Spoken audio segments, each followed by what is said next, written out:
This one was world. I guess I should ride with Lex.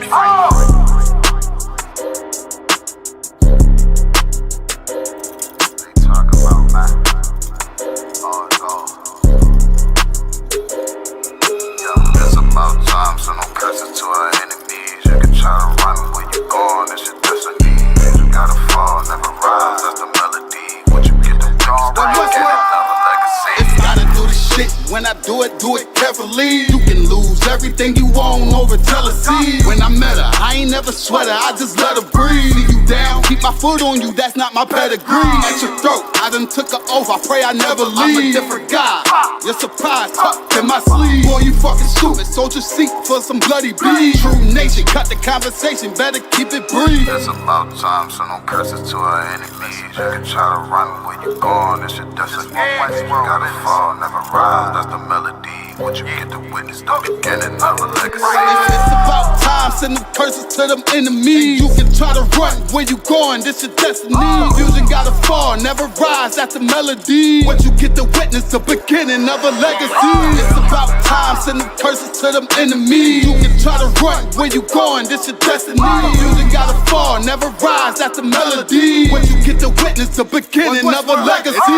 They don't wanna know, we tell them, they just won't believe. It's about the journey, I ain't worried, moving at my speed. Saying we ain't much to be desired, gotta disagree. Sparring one of mine, then we spinning like rotisserie. Go against the odds, I'm ready, this another victory. Cut different, niggas moving foul, where the referee. Moving like the military, something they ain't never seen. One West world for the people, this is what they need. It's about time, so no curses to our enemies. You can try to run where you going, it's your destiny. You gotta fall, never rise, that's the melody. What you get to witness, the beginning of a legacy. Shalom, shalom. You in live with the Israelite School, Universal Practical Knowledge, Precinct Captain 10,000 NATAZACH NASHAH, ISUPK under command of General Yohana. You understand? Let's clap it up. Most High in Christ. The water, Most High in Christ, for the brothers and sisters joining us. Yahweh by Hashem Yahushua Baraka Thumb. Yahweh Shamar Al-Athan by Hashem Yahushua. All right, Most High in Christ. Got our all-stars, Princess Tazarai, Trooper Ayan, Shalom, Sister Hadassah, Shamar Al-Athan, Hashem Yahushua, Sister Shakal, Yagadar, Princess Tazarai, Shalom Yatawab.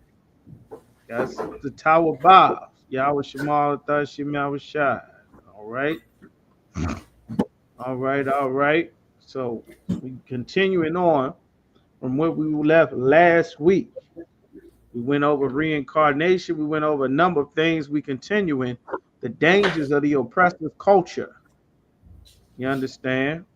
Shalom. Yahweh Shemel Shabrakatah. The dangers of the oppressive culture. So Yaquab getting in on with us. The dangers of the oppressive culture that we must be aware of and unlearn. These dangers are at an all-time high. We must be aware not only of him, but also of his culture. You understand? So we want to go to Wisdom of Solomon, chapter 2. We want to go to Wisdom of Solomon, chapter 2. And verse 1. Hey, shalom, brother. Yahweh Shem Shabbat. Shalom, troop. Wisdom of Solomon. First, does anybody have any questions? Of course, you got any questions? Salakia, you can raise your hand. Also, put Salakia in the chat and bring up your question. All right. We're talking about the dangers of the oppressor's culture. So let's go first. Any questions in the room, just type them in there. Now we're going to keep going. Wisdom of Solomon, chapter 2, and we're going to start at verse 1. You know when you got that, brother. Go ahead and read it when you got it. Come on, come, sir. Wisdom of Solomon, chapter 2, verse 1. For the ungodly said, reasoning with themselves, but not See, an aright. ungodly. Right, right. Slow it down just a little bit. I'm gonna break it down there. The ungodly reasons within themselves. The ungodly reasons within themselves because they don't have the words of the Lord. You understand? It's so much that's packed into every scripture. That's why you got to break down the words that are there. That's why I stopped the brother from reading. The ungodly reason within themselves was in ourselves is supposed to be the word of the Most High. But because the Christian church and all of these religions that we follow and these cultures that we've been raised in, they do not teach us the Lords of the Most High. They don't teach us the Most High's words. So as a result, we end up reasoning within ourselves what we think. And a lot of time, the things that we come to reason within ourselves don't actually come from us. They don't come from our own thoughts. In many cases, they are coming from thoughts that another nation of people has created. You understand? Contrary to popular belief, all of this, everybody have their own thoughts, the free thoughts and all of that there. That's not the reality. The reality is there's a force that is putting thoughts in your mind. There's a force that's putting thoughts in your mind, in your woman's mind, in your mother's mind, in your children's mind. That's why it's important that we know what the Lord said to do. That's why it's important. All right. So go ahead and pick up from where you left off, Bubba Shaw. Come on, sir. And in the death of a man, there is no remedy. Said there's no remedy for the death of a man. This is how a heathen thinks. There's no remedy for death. You live and then you die. That's the end of it. There's nothing you could do. You only live once. YOLO, live free, die young, live a good looking corpse. That's the oppressor's way of life. That's how his mind works. This is what's in his spirit. The Lord gave us an inheritance.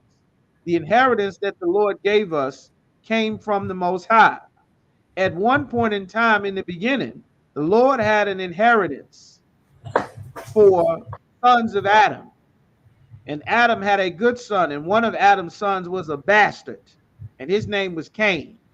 And Cain got the same type of instructions that his brother Abel got on what the Lord requires, what was pleasing and acceptable to the Most High, even before the laws, statutes, and commandments were written down during the time of Moses.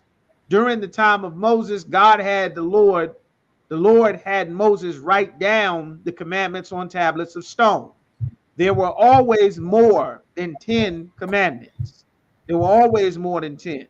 But the Lord had Moses write them down, you understand, because it was going to be a written law in addition to the laws that the Most High taught Adam by communicating with him through the stars.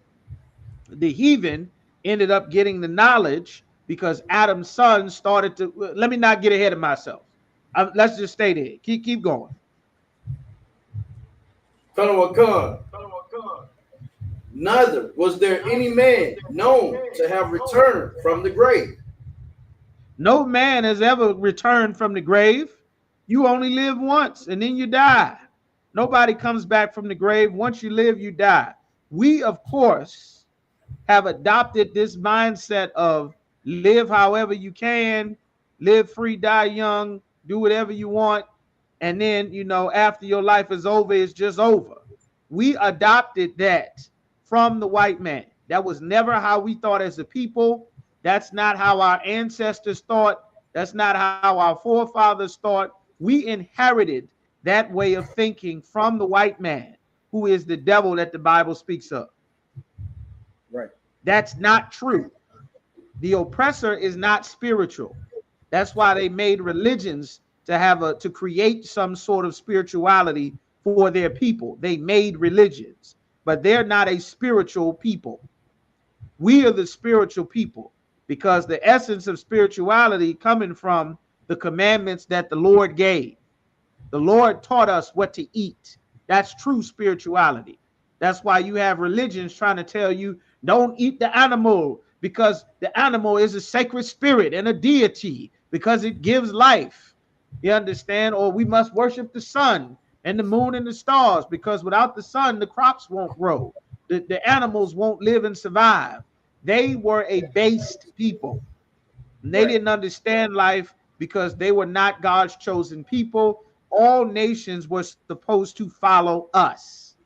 They were supposed to follow us because we were the people that the Lord gave his way to, his commandment, his instructions, the perfect way to live and have a society. That comes from the Lord, which he gave from to us, which is how all the other nations of people bettered their society. They took portions of these records called the Bible and they made religions for themselves. And then they made it to center around benefiting their culture when the Bible was centered around God's chosen people in the culture he gave us. So this is important to learn as we go forward in this class. You understand? So let's keep going. The water, brother, you go ahead. Come on, sir. For we are born at all adventure. We don't know how we born. It's all adventure. We don't know how we born. We don't know, what's going on. You understand? The oppressor came up generations later with his false science, trying to advance his way of belief and living, which is to circumvent that God exists. That's why it starts by saying the ungodly reason within themselves. The oppressor creates his beliefs to disprove God, to discredit God, to discredit the Bible. That's why God says a man cannot lie down with mankind. The oppressor says it's an alternative lifestyle, and then he gives you the right to do it. Says that a woman is not to rule over a man. The oppressor comes up with feminism. The oppressor comes up with the sexual liberation movement. The oppressor comes up with the divorce court. The oppressor comes up with abortion to give a woman power and authority to take it away from the man that God made to have authority over everything. You understand? The oppressor does things to combat God. The culture in nature of itself, to be an oppressor, to be a so-called white man, is to combat God. You understand? Satan is not an enemy of God. Satan is an angel that serves the Most High. The white man was created to be the villain against the Most High. And by being against the Most High, that means against his people. That's why the commandments in the law says, whatever you do to your brother, that's as though you've done it unto me. That's what Christ said. The law hang on these. Love the Most High thy power with all thy heart, and love thy neighbor, which is your brother, the children of thy people, with all thy heart. You understand? As thyself. The whole purpose is for you and your idea of God to be the rules and conduct you have pertaining your brother and your people. That's the whole thing the Lord has been trying to teach us, is the lesson that our people still have yet to learn. That's how we ended up in the bottom of slave ships. That is the oppressor's culture, to buck God. They don't believe in God. They believe in a magical sandcastle. You're going to die in the sky and live in the sky with Jesus and all the Klan members and dead slaves and all the Native Americans that they murdered to force them to be Catholic and Christians. Everybody going to go to this big bright light party. That's not in the Bible. They created that lie to rival God's truth he put in the Bible. You understand? So this is the spirit of our oppressor. So many of our people do not believe in the Most High because we've been learning about God from other nations of people, from Arabs and Africans, lighting incense to dead bodies, praying at funeral sites, going back, putting flowers on Big Mama grave. That's not our culture. You understand? We're going to get into a lot of it. All right. So I'm trying not to get ahead of myself. Please keep reading, Yaquan, please. Come on, sir. And we shall be hereafter, as though we had never been. See, it's not going to be any record after we die. It's just like we never existed. Shalom. Yahweh Shemal Atah Shem Yahweh Shai. The sisters getting it on. Shalom Azaracha, the bar, all right. It's just like nothing ever happened. Once you die, that's it. That's why the oppressors don't believe that they have to pay for slavery, because they believe that once my life is over, my life is over. That's it. All right. Shalom, sis, Lord of Christ. All right. Once my life is over, my life is over. That's it. All right. So keep going. Come on, sir. For the breath in our nostrils is as smoke. See, the breath just come and go. It's as smoke. Life could be over any day. We don't know why life ends, why it begins. They didn't know about so much as a people. They didn't know about hygiene. They didn't know about how to care for infants, how to be clean and unclean. After you have a baby, don't bring that newborn around everybody with no immune system. The baby gonna die. Don't bring this bleeding woman that just had a baby around everybody while her immune system is weak. She gonna die.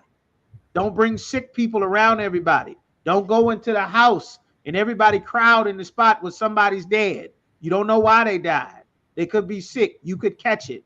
Don't keep going to visit the place where the dead are. Put them in an unclean place that's supposed to be unclean, so you don't keep going back and forth, digging it up, walking through there. You don't know what's coming out of the body once it's deceased, decomposed, an illness place, an unclean place. They didn't know about putting things in their proper place and order. They still don't. That's why the white man take a polar bear and put him in the damn zoo. Take a lion and a tiger out the jungle and put him in a cage in the damn circus and tour him around the United States when the tiger's supposed to be in India, in the forest. You understand? That's not how the Lord set life up. Whales belong in the sea. Seals belong in the sea. Dolphins belong in the ocean. The white man take it, put them in SeaWorld. Like, his culture is the opposite of the way God set life up. From his belief about living, his belief about right and wrong, his belief about God, his belief about heaven and hell, his belief about good and evil. That's why God made him the devil, the liar, the deceiver about everything that God set up. You understand? Hey, shalom, sis. All right, y'all should break it down. Keep going, Yaquab. The water, brother. Come on, sir. And a little spark in the moving of our heart. It's just a little spark. Life is just a little spark. See, life, it just happens so quick. You're here today, you're gone tomorrow. You know, with that thinking, it seems innocent, doesn't it? Doesn't it seem innocent? You got the sister in here. Don't it seem innocent, sis? All right. Deborah, Raya, Azaraka, McQuarrie Yala. Got a call Sapar in here. Trooper from California. All right. Tawabab, Tazarai, Yagadar, Shakar, Hadassah. Don't that seem so innocent? Life is, you're here today, you're gone tomorrow. It's real quick. It's like a smoke. It's like a vapor. Who knows what could cause life to be over? Nobody knows. And because nobody knows, there's a certain way that we should operate. And this is the spirit of our oppressor. This is what's in the Bible. You understand? So keep going. I want y'all to answer that question while you keep reading. All right. Which being extinguished, it go real quick. Life just get put out. Who knows why it happens? It just ends. Who knows? Keep going. Come on. Our body shall be turned into ashes. Our body just turns into ashes. That's the end of the story. Whatever I did, that life is over. It's just over now. It's just over. Hey, shalom, Hebrew, that's it. It's just game over. Life just ends. We don't know why life ends, but innocent and sweet. We just got to make the best of what we got, y'all. We just got to make the best. That's not what the Lord said. The Lord didn't say just make the best of whatever you got. We just going to guess our way along. The Lord didn't say that. Keep going. Come. And our spirit shall vanish as the soft air. Our spirit it just disappears as the air, like a little bubble or a cotton ball just floating away. See, life is over. Oh, you see that butterfly? That might be grandma. That might be the ancient ancestor. Oh, that's what the Moabites think. One day we will reincarnate and maybe become a tree. All kind of stupid stuff because they're pretending to have spirituality based on our records.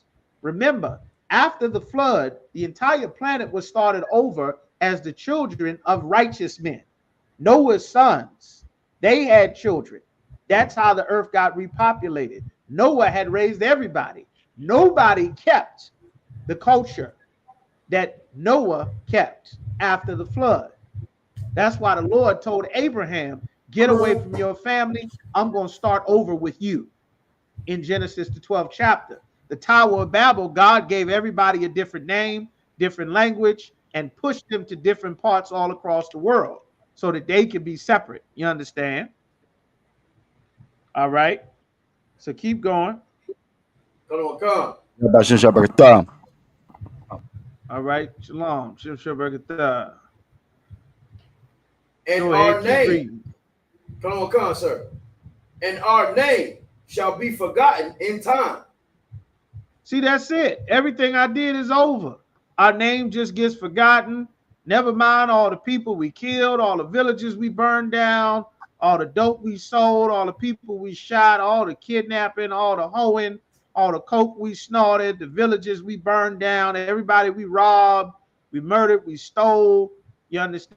We unalived everywhere we went. All that's over. Once your life is over, that's it. I shouldn't have to pay. That's not me. I wasn't there. They dead and gone. That's what the oppressors think. And we adopted that foolish society thinking, which is a dangerous way to think because that's not true. You understand? That's not true. You don't just live one time and that's it. Reincarnation is in the Bible. You don't die and become a butterfly. You're going to die a wicked man and come back and live out a punishment for the wicked way that you lived your life as a wicked woman, as a wicked man. You understand? You're going to kill your babies with an abortion and get born back and have your mother end up killing you with an abortion. The Lord requires that which is past. That's why Christ came, to give us an opportunity while we are alive to change our lives, turn back to serve the Most High, because there's a judgment, whether you get it in this life or the next. That was the last thing we went over in last week's class. If you missed it, you might want to go back and watch it again, because there's a judgment that comes down. You understand? And you live out the judgment. That judgment is lived out. The oppressor doesn't believe in God. That's why he thinks he is not culpable for any of the crimes his forefathers have committed. He figure, I'm not guilty. I wasn't there. I didn't have you in slavery. That life is dead and gone. That's ancient history. But they don't say that when it comes to the Alamo. They don't say that when it comes to 9/11. They still reenacting the Revolutionary War. They still honoring the Declaration of Independence, the Constitution, Williamsburg, Bull Run, Gettysburg Address, Little Big Horn, the Alamo. They don't forget their culture. They keep the cultures of ancient Rome, ancient Greece, ancient Egypt, ancient everybody keeping their culture. We the only people that's taught that what's in the past is what's in the past. That's a lie. The Lord say he requireth that which is past in Ecclesiastes, the 3rd chapter. You understand? So keep going, Yaquab. Khan. And no man shall have our works in remembrance. See, ain't nobody gonna know what we do. Nobody gonna have our works in remembrance. What's in the past, what's in the past. Did he live that same way? The oppressors say live free, live it up, have your freak offs, drug women, put a molly in a drink she won't even know. You understand? Pass them around, fly them out, use them up, take one, pass it down, hand it to your homies. We just have a ball. Nobody gonna know what we did. That life over. Nobody gonna know. That's in the past. We get rid of Epstein. Everything Epstein did is in the past. Hitler gone. Everything is in the past. That's a lie the oppressors feed to the world. That's a lie. But in their mind, I will never have to pay for what I did in the past. I just died, and that's the end of it. God is a just God, and that's not the end of it. But that's how white people think. And our sons and daughters have been infected with thinking the way that white people think. That's why brothers is young in the street shooting and robbing everybody. And then when they stand before the judge, charged with them 4 bodies, they're like, how did this happen? I want to go back and undo it. I didn't know I would end up getting, charged for all these murders. I'm just out here murdering. I'm in the streets. I'm being a stepper. I'm being a real one. You mean to tell me I got to do 300 years now? Like, they trick us because, again, the white man is the devil, the deceiver that the Bible speaks of. If you don't remember the past, you are doomed to repeat it. That's right, sis. The Lord don't say forget the past. He say consider the years of many generations. If you are Black, Latino, and Native American, and you don't know history from 2 and 3 and 4 ancient generations, you are in a deficit. Because every other race of people on the planet knows history from several generations. They just hide it from you because we the people that think everybody's supposed to come together.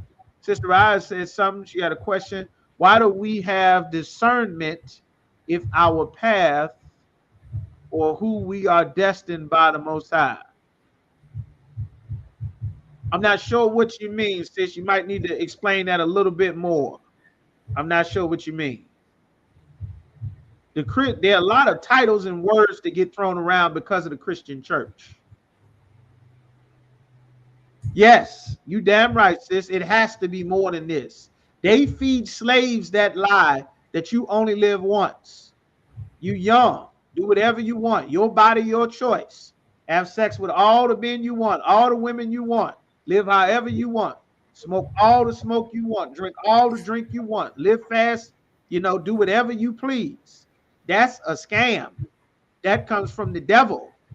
Your actions, people are not going to forget what you put on that internet. They're not going to forget all the crimes you did. They're not going to forget all that stuff, man. That's why the scriptures say that we went over last week. The aged woman teach the younger woman to be sober, to be temperance, have some patience, have some understanding about what you say out of your mouth. Your mouth could get you hurt. Your mouth could get your friends hurt. Your mouth could get your parents hurt. Your mouth can get the city hurt. Your personal actions reflect on all of us. If they say that these are the people that do this crime, then if they want to pin the crime on somebody, they'll just find any one of us. See, they all criminals. That's the propaganda. After they feed this lie to us, then they are able to use this propaganda against us once we buy into it. See this here? We got black fatigue. Look at them. They in the store stealing. They in the store stealing. But white people honor Thanksgiving when they unalived every single year. They unalived 700 Pequot Indians. That was in the Massachusetts Bay Colony. That's how the Thanksgiving holiday got started. But the oppressor makes a Christian holiday so that everybody that comes to America is trained to celebrate Thanksgiving, and they don't know why. You understand? And I'll be glad to break their hearts for them. And then many of them end their Thanksgiving celebrations, but they don't promote themselves as the criminal. They want to promote us as the criminal. That's why we have to be aware of the dangers of our oppressors' culture. You understand? But that's right, sis. If you could retype your question, Sister Raya, so I can get a little bit more on it, because I'm not sure exactly what you mean there. That's right. They say YOLO. You only live once. The people that say that YOLO stuff, they usually die at 20. They don't live very long. A lot of your rappers say that. Tupac used to say that. You live once, you live once.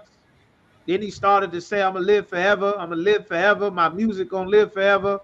You understand? Tupac died at 25. He learned how to live from the white man. He gone. Biggie died at 25. 25, 26. He gone. You understand? Pop Smoke died at 20. He gone. King Von, 25. FBG Duck, 25, 26. They out of here. Like, we can't live that live fast, live free, die young. We can't live that rock star lifestyle. That's not the way that the Lord made life. This is how the oppressor views life, because they are not spiritual. They try to pretend to be spiritual after they've destroyed the ocean. Now they want to save the ocean. After they destroy the forest, they say, we got to fight deforestation.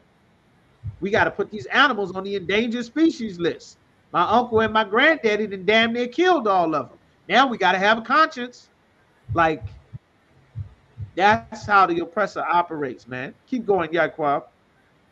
Don't want cars, sir. And our life shall pass away as the trace of a cloud. See, the life is just going to go away. We don't know where it goes. That's the end of it. That's it. Give me verse 5. Come. For our time is a very shadow that passeth away. It's just going to go away. That's it. Keep going. Come. And after our end, there is no return. You never come back after that. That's it. You just die. That's it. You understand? Now, let's get to verse 6. This day spirit. Get to verse 6. Come. Come on, therefore. Let us enjoy the good things that are present. Let's enjoy all the good things that's present. Let's enjoy the good things that's present. Yagadar, take me to Leviticus chapter 19. You understand? Take me to Leviticus chapter 19 and verse 28. Just hold that. Keep going, Yaquab. Come. And let us speedily use the creatures like as in youth. Let us use the creatures as in youth. Let us just run it up. Just use everything up. Use the creatures as in youth. Like, we young, let's use everything. Touch everything. Dabble in everything. Whatever it is, let us get some of it. No hold bars. Do what thou wilt. Every lifestyle. All of it. Binary, transnary, tertiary, everything. Man, woman, boy, girl, animal, dog, cat, whatever. You understand? Let's just do it. Let's do it all. Whatever it is. You understand? Keep going. Come. Let us fill ourselves with costly wine and ointments. Let us fill our lives. Read that again. Let us fill ourselves with costly wine and ointments. Let's turn up. Let's make this our whole life. Let us fill our lives. Does it say ourselves or our lives? It says ourselves. Come, sir. It says ourselves. That's right. Let's fill ourselves. You understand? Keep going. Come. And let no flower of the spring pass by us. Don't let anything pass by us. Let us have every lust, every type of everything. Don't let anything pass by us.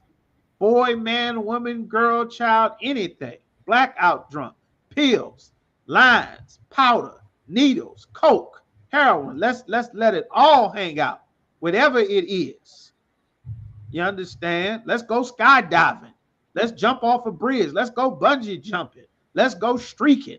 Let's run naked in the streets.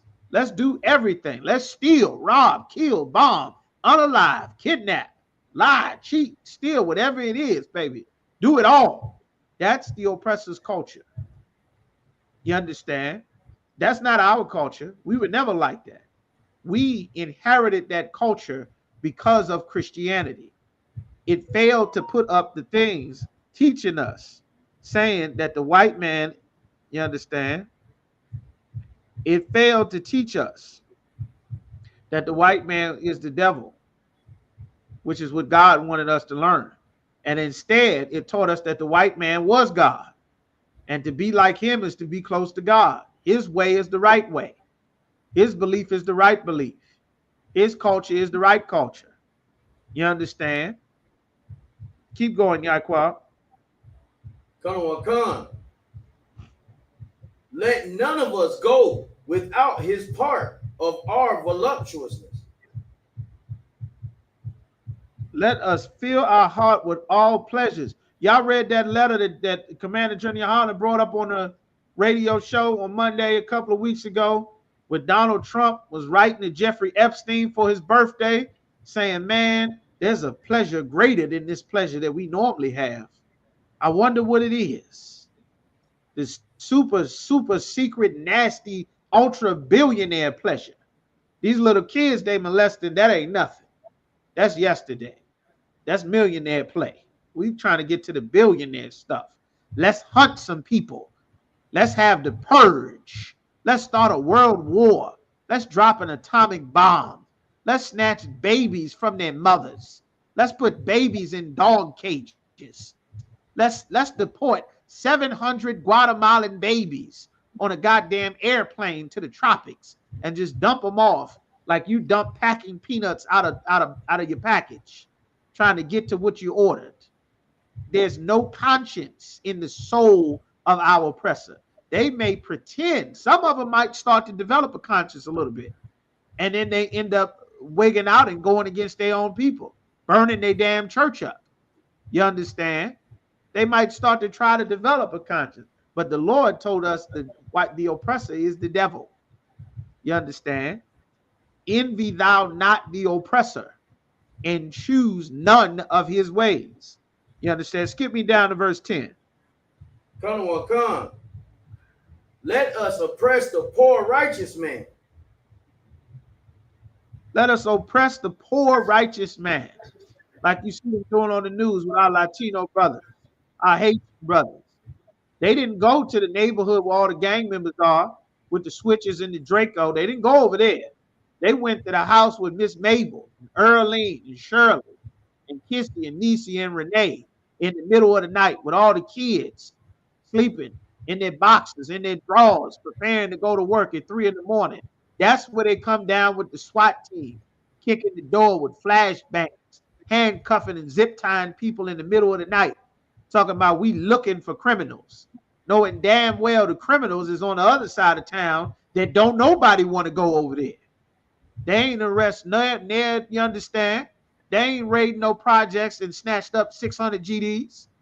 They ain't snatched up no 500 Norteños and Sureños in California. They didn't go in Chicago and pull out, you understand, a bunch of vice lords, a bunch of gangster disciples. Everybody know where they at. They didn't go there looking for them. They went there to terrorize the poor, righteous man, somebody not committing crimes. See, we were taught by our oppressor's culture that voting in politics is how problems get solved. And that was a very dangerous thing, because God does not permit you blacks, Latinos, and Native American men and women from getting involved in the white man's politics.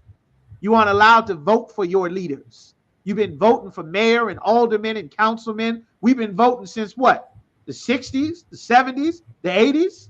What black city don't have a black mayor? And that's not, and the city not full of crime and murder and violence and missing little girls, missing brothers, missing sisters, poverty, broken family, 100 churches every goddamn where, a drug problem. They just had a massive drug overdose in Baltimore, another black city filled with a history of black mayors, black police, black commissioners, black vote, blackity black everything. Voting cannot fix our problem. That is a white man's culture. You have to change to fix our problems. That's our culture. That comes from the Lord. Their job is to oppress us. That's why God said for us to gather ourselves together. You understand? Keep going. Come. I'm gonna come to your question in a minute, Rod. Let us not spare the widow. Let us not spare the widow. She don't have no man. A widow is a woman whose husband has died.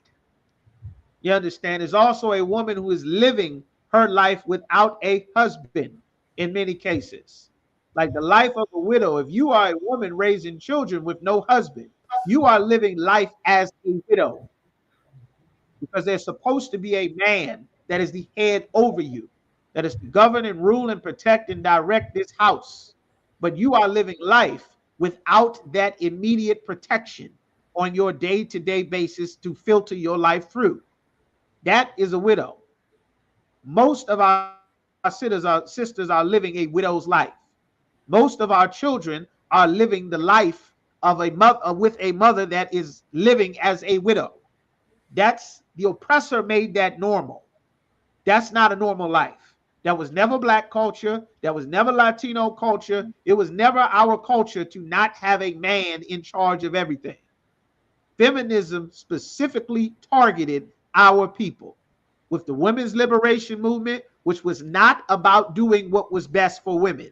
It was about white women using politics, which is their tool, to settle a beef she had with her white man. In slavery, the black man and the black woman worked. In Jim Crow, the black man and the black woman worked. Hell, the black man, woman, and child were working in slavery and in Jim Crow. That was never our problem. That was their problem. We got involved because of preachers who the oppressor paid. You understand? It was all a trap. All right. Let's see what you got here, right? We're going to do a couple more of these, then I'm coming to you, Yagadar. All right. Sister Rise said, Christianity says who we are is predetermined by the Most High. That is correct. Christianity does say who we are is predetermined by the Most High. That is correct. Now, we have a choice. We don't have a freedom of choice. We have an ultimatum that the Lord set up. The problem is they don't teach us what the Lord wants us to do. They say life is predetermined. They'll tell you that, but they don't tell us that, for example, God does not want our people to join the oppressor's military. Christianity has encouraged blacks and Latinos for years to go and join the Army, the Navy, the Marines, and be all you can be and fight for America and proudly wear the uniform and serve like the proud brothers that came before you and show them what you made of. Christianity told us to do that. Never mind the abuse. Never mind them calling you monkeys and calling you wetbacks, calling you beaters and all the racial jokes and the abuse. Endure it. Hold your head high. Be the first proud black man in baseball while they throw banana peels at you. The first black child to go to an all-white school while they put gum in your hair and they tear up your locker and they scribble all on your books and they piss on your water fountain and they disrespect you. But hold your head up because we predestined for great things. They don't teach us God's laws to tell us and guide us where the Lord wants us to go. Most of our people don't ever reach what the Lord had intended because the Christian church doesn't teach us anything about God. It teaches us God is a naked white man on a cloud touching a smaller naked white man on earth. Well, the problem is, nigga, we black. With this naked white men touching each other, how does that help us? At a traffic stop, getting killed at the grocery store, our kids fighting, before and after school. How does that help us at all? It doesn't. And that's why I'm teaching this class to talk about the dangers of their culture. But we also have discernment to make choices in our lives. Our people don't have the proper discernment to make choices. Our people believe that the good choice to make is use what you got to get what you want. If there was another opportunity, I wouldn't sell these drugs. But since that's all I see, I'm going to sling it hard because, I got discernment. I don't want to starve. I got to feed my babies. So, it's time to slide down the pole. I discern. All the strippers hold hands and pray, Father God, in the name of Jesus. We just thank you, Lord, our Lord and Savior. Father God, we thank you for your blessings. Jesus, we thank you. Hallelujah, Jesus. All right, y'all. There's some hoes in this house. There's some hoes in this house. Right after praying to Jesus. Cardi B and Megan Thee Stallion did it at the awards. They thanked Jesus for the WAP record, and then they went and tongue kissed and scissored right on the BET stage after thanking Jesus. Our people don't have discernment. We have emotional feelings that's based on what we think is right at the time. That's what this scripture is that Officer Yaquab is reading in the book of Wisdom of Solomon 2:2. It's talking about the ungodly reason within themselves. We've been fed lies to teach us what is the way we're supposed to reason through life. We've been fed lies. I discerned that, my grandmama ate pork because this is all we had in slavery. So God knows my heart, and we're going to hold hands and pray over this pork chop and this ham. And, Jesus loves us all, and we're going to eat this just like grandmama and our ancestors used to do. We don't have discernment to teach us the dietary laws. We got to come to the UPK to learn that. You understand? We couldn't discern that God was against Christmas when we were in the world. How many people knew you weren't supposed to celebrate Christmas when you were in the world? Who knew? When you were a little boy, little girl, a little baby, sitting on somebody's lap, being bounced, drooling everywhere. You understand? Having a bottle shoved in your mouth, getting greens put in your mouth, a little piece of potato. Who knew you weren't supposed to celebrate Christmas? Raise your hand. Brother John, you understand? Who knew? Yabakar, did you know? Raya, did you know? Imadar, did you know? You knew you weren't supposed to enjoy this Christmas celebration with these presents in front of you, with the gifts wrapped and all of that? Who knew? You understand? Did you know? Deborah, Arna, did you know? We got here. Did you know? Who knew? Raise your hand. When they set you down and they showed you all your nice toys. Oh my goodness, this is what I wanted, Mom. Thank you so much. Who knew you weren't supposed to get that? We didn't have no discernment. We didn't know. We thought this was Jesus want me to have these toys. Mama want me to have this. I gotta have a Merry Christmas. We didn't have no discernment, sis. We had the lies that our oppressor had fed us. Zara Carr didn't know. She didn't know. Anna didn't know. I didn't know. Sister Hadassah knew. All right. Deborah, she didn't know. Raya didn't know. Imadar didn't know. We didn't have no discernment on that. We didn't know. The Lord said we were dead in trespasses. We didn't know how we were supposed to live, sis. We didn't know. Christianity lies about things in the Bible. Go ahead, Yagadar. You got something? Salaki, not only did I not know, it's reinforced through every television show. Go ahead, Yagadar. Come out of one. Every television show. Every show. Salaki, yeah, every show is reinforced. It's the happiest time. It's the one time they talk about God on all the TV shows. It's during Christmas time. I Damn, Yagadar. It's the most wonderful time of the year. Ain't that what they said? The Charlie Brown special, the Merry Christmas from the Temptations. They start playing that damn Mariah Carey song in all the stores, in the Walgreens, in the grocery store, and WKY. We having a toy drive, y'all. Come on down. We giving away toys. We want to make somebody have a Thanksgiving. Who knew you wasn't supposed to sit at that table and hold hands and thank God for your family for Thanksgiving? Had the kids up there holding their hands. Who knew you wasn't supposed to go to church? You got dressed for church. They played the music. Everybody cried. You was scared to death. You figured God is in here. No, that's right, brother. Nobody knew. Who knew you wasn't supposed to go to the mosque? Who knew? You wasn't supposed to go to the mosque. Who knew that? That's right. If God is yes, God is no. Who knew you wasn't supposed to slam your head on the ground 5 times a day and pray? Who knew? Nobody knew that. Ramadan and Eid, you wasn't supposed to go to Saudi Arabia and circle that rock in Mecca. 130 degrees in the daytime. People dropping dead. They wrap a dead body up in a bedspread and kick them off to the curb. Everybody just keep walking around them. Nobody give a damn. Who knew that wasn't God? The Muslims don't know. The cell block don't know. We don't have no discernment as a people. We smoking cigarettes that's killing us. We smoking weed that's making us go crazy. We snorting up dope, losing our mind. Men pretending to be women, women pretending to be men, sisters killing their babies. We don't have no discernment as a people, sis. Our people making terrible decisions one after another. Take a drink and then get behind the wheel of the car. We don't have no damn discernment. I'm gonna go to the Marines. You over in Afghanistan, seeing people getting blowed up, people getting blowed in half, all kind of craziness. We didn't have no proper discernment to not go do none of them stupid things that we chose as a people. We got to come in here to learn first, to learn about the Lord. Then we can start to make some better, wiser decisions.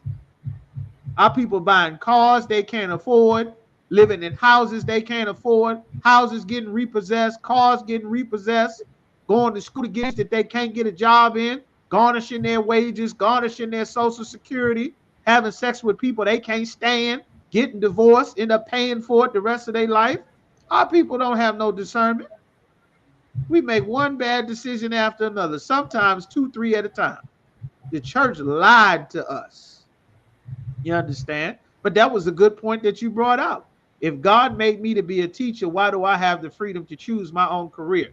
The oppressor made life a guess. God didn't make life a guess. First of all, how the oppressor set society up is anti-woman. A woman is not supposed to be all over the empire everywhere. You're not supposed to be 10, 15 hours a day around strangers. You're supposed to be with your family in your land, in the land of your father or the land of your husband. You're not supposed to be all over the world. That's why all the little girls and sisters are going missing. You're not supposed to be all over the county, all over the city, all on the highway, everywhere. When people see women everywhere else on the planet, they see this is an easy target. She don't have no man. She don't think she needs a man. She don't know how much it costs to get these breaks done. I could charge her more. How much for the plumbing? How much for the roof? How much for the gutters? How much for the driveway? She can't change these tires. She getting pretty. She don't want to be dirty. She can't do much with them pretty nails. Everybody see that as a target. A woman's supposed to be behind an army of her people somewhere safe. This all send your woman out to work everywhere. That's come from captivity. When Christ return in our kingdom, you won't be going all over the damn planet. You won't be going missing. Won't be none of that. All this everywhere, in Dubai and getting in trouble everywhere. That's not how the Lord made life up. And really, if not for the white man traveling and murdering everybody, it would be a lot more of our people going missing. They just scared of that American title because they know a million white men will show up with rifles and rockets. You understand? But that's not how the Lord set life up. It was never supposed to be that. That makes confusion. Everybody is not supposed to get the opportunity to be whatever their heart desires. They sell that dream and a fantasy to a people that is looking for an identity. Do you know who doesn't get to choose their identity? Chinese people. You're going to be an engineer because we need engineers. You're going to be a cook because we need cooks. You're going to be a mechanic because we need mechanics. You're going to do construction because we need construction. You're going to be a soldier because we need soldiers. Everybody don't get to choose and be a special individual snowflake, living their own personal fantasy, having their glow up session. That's not how life works. That's why everybody's so depressed. Everybody think they're supposed to be the goddamn star on the TV. That's not real life. Not make life that way for everything to be uncertainty. We got a dietary law, we got marital law, we got land, we got territory, we got livestock, we got agriculture. We got so many skills that's built into our regular life as a people. All of this time to dream and guess about being some white princess in a goddamn tower who never did anything in life. That's Disney movie garbage. The man's spaghetti machine with his television and his media has pumped this into our heads to try to seek to live a false lifestyle. Do you know the whole purpose for that movie. How many people seen Scarface? Everybody saw Scarface, right? Raise your hand. Everybody give me a one if you say Scarface. This is a wonderful question, right? Anybody else got questions? Put them in the chat. Anybody seen Scarface? Y'all seen Scarface? That's right, sis. All right, you seen Scarface. Scarface, you seen it? All right. Brothers and sisters seen it. Yabakar seen it. Arnad Debar seen it. Everybody saw Scarface. McQuarrie, y'all have seen it. All right. So most everybody seen it. Loved it. We seen it and loved Scarface. Say hello to my little friend, Tony Montana. You understand? 3-4 hour movie. Watched it back to back. You know how many black people went out to try to live Scarface's life? Chicha, get the yayo. Rappers been saying yayo ever since Scarface. Do you know what the director said his whole purpose for making that Scarface movie was? Who knows why he made that movie? Who want to guess?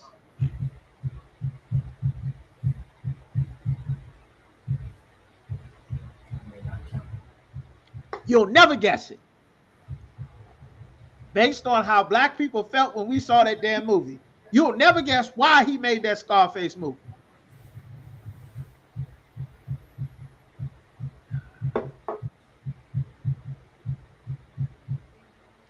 So, like, sir, if I may. Come on now. Everybody speaking once. So, like, sir, if I may. See, y'all scared. Y'all scared because y'all try to live that goddamn scar. McQuarrie, y'all got it. That's right, brother. He said the only reason I made that movie was to deter anybody from living the life of being a drug dealer. Had the opposite effect. He said that was the whole movie. Half the country got inspired to become a drug dealer. And he's, yes, that's right, sis. To show what not to do. Yes. To shed light on the lifestyle and those consequences. Yes, Ivan died. Yes. Now, when black people saw that movie, who felt like that was the point? We don't have no discernment. We thought that's how you're supposed to do it. You got to do it like Scarface, Antonio Montana. That's why we got to turn back to the Lord. The Lord called us sheep. Sheep is one of the dumbest animals on the planet. Everybody thought, see, we're supposed to be like the Godfather. We're supposed to be like them. We're supposed to be like, Carlito, Bronx Tale. We're supposed to be like them. That wasn't the point of the movie. The point of the movie was to show you that in the end, everybody dies and it fails. That's not the message we got. Because we thought that we were supposed to emulate the oppressor's culture.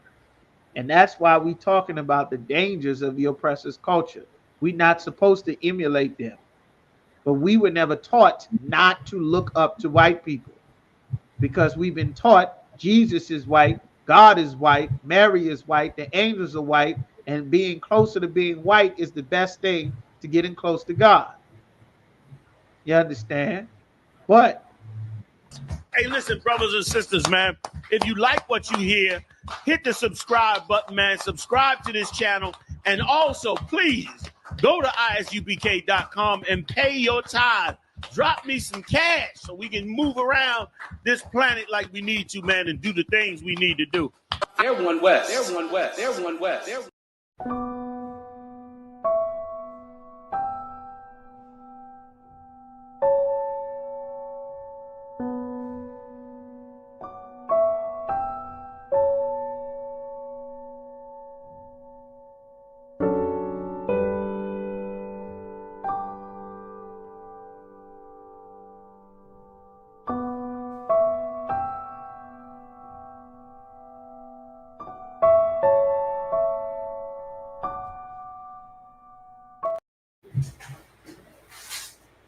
you understand? Most High in Christ, make sure you pay your tithes, all right?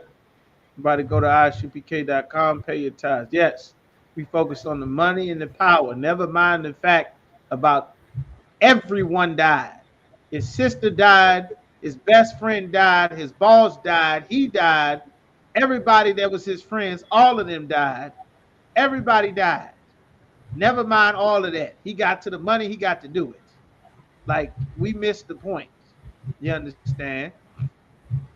All right. So let me see if it was more in your question there. Salaki, All sir. right. Freedom. Brother says Salaki. Who's speaking? Come on, sir. Officer Yaquab, sir. All right. Go ahead, brother. Come on, sir. To add to what you was bringing out too about the Scarface movie, it also set the undertones of the harsh war between blacks and Hispanics, because brothers started really warring against the Hispanics, thinking that because of that movie, that's where the product was at, because we wasn't getting it. You see what I'm saying? We didn't have access to coca fields and all that, so brothers started ramping up, robbing and unaliving Hispanics at an alarming rate. Yeah. You understand? That's what we get ready to go to in just a moment. That's an excellent point. That's a perfect segue. I'm gonna knock out these next few questions, and then we're gonna head right there to what I got Yagadar hope. That's right. If we are destined to be a certain way regardless, what benefit does discernment give us? I think we already touched that. Once you learn a little bit more and be taught properly, you'll have a bit of better discernment about things. You understand? But with the Lord, for a woman, the scriptures say the Lord deprived a woman of wisdom. Like there's certain things that the Lord purposely withheld from women that they would be dependent on their man to get. You understand? That's what a lot of sisters is learning now, as they lose their 401ks, their clearance, their health insurance, and all the I don't need a man money that they've been getting since the white man, put them over the top of the black and Latino man in America with all of their government assistances and grants that Donald Trump has undone in just a few months. You understand? There's a certain way that the Lord set life up, and life is being forced to be pushed back to the way that God set it up as America falls. This old fantasy dream world, full of choice and all of that's going away. You understand? All of that's going away. But if we're destined to be a certain way, regardless, what benefit does discernment give us? We don't actually know that certain way that everybody is destined to be. It's a lot of confusion. Right now, most of our people are doing a slavery to survive. You understand? Most of our people are that's why it's not a job. The work is serving the Most High. Slavery is what's necessary to survive. Most of our people, very few of our people have an actual career. You understand? That's based on what they quote unquote are supposed to be doing. You understand? So it's just a mess how this society is set up. But to find out what you should or should not do, you can absolutely call to get counsel. That's what every sister, brother and sister is advised to do. They can get counsel and show them a way which they should go. Somebody hold that real quick and give me 1 Samuel chapter 9 and verse 6. 1 Samuel chapter 9, verse 6. Just one person.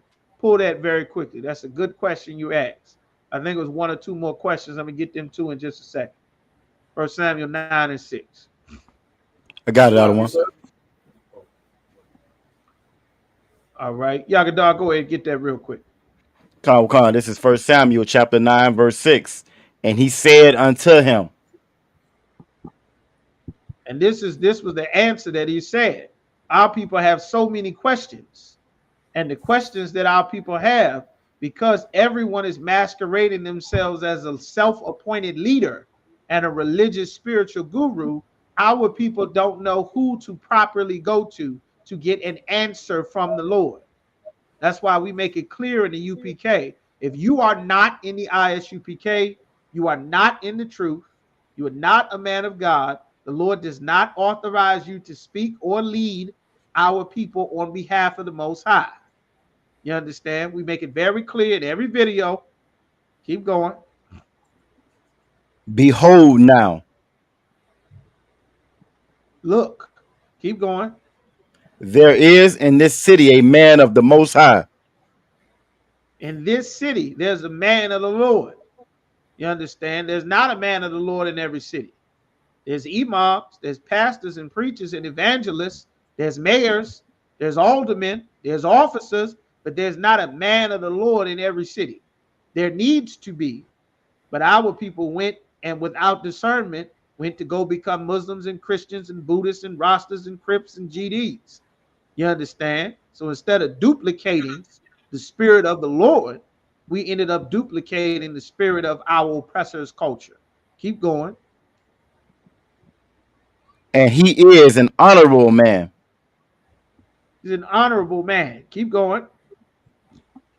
All that he saith cometh surely to pass. The things that he say actually happen. He's able to tell you the future before it happens. We've been lied to by so many leaders telling us everything gonna be great and wonderful, and I done been to the mountaintop and it's sweet and pleasant, and we've been getting that for 60 years and it has not gotten better. You understand? Keep going. Now let us go thither. Let's go over there. Let's find the ISUPK in whatever city and state that is near to us. Keep going. Peradventure he can show us our way that we should go. He can show us the proper way that we should go. There's a place where you can go and find the proper way that we should go. You understand? There's a place. You understand? It might not be magic and overnight like they try to teach you in church, but there's a man of the Lord that can give you counsel from the Most High. You understand? You don't have to guess. The Christian church taught us we have to guess because we've been taught by people that have no connection whatsoever to the Most High. You understand? Okay, you said you got it. All right. Most High in Christ says no sweat. There you go. All right. Also, Yabakar said he got a question. See you in there. Salaki, if I may, how do we know the difference between what's literal and what is a parable when reading the Bible? You just ask a question. You bring it up and you ask the question, and we'll be able to break the scripture down for it. And then over time, you'll know. Over time, you'll be able to gauge it better.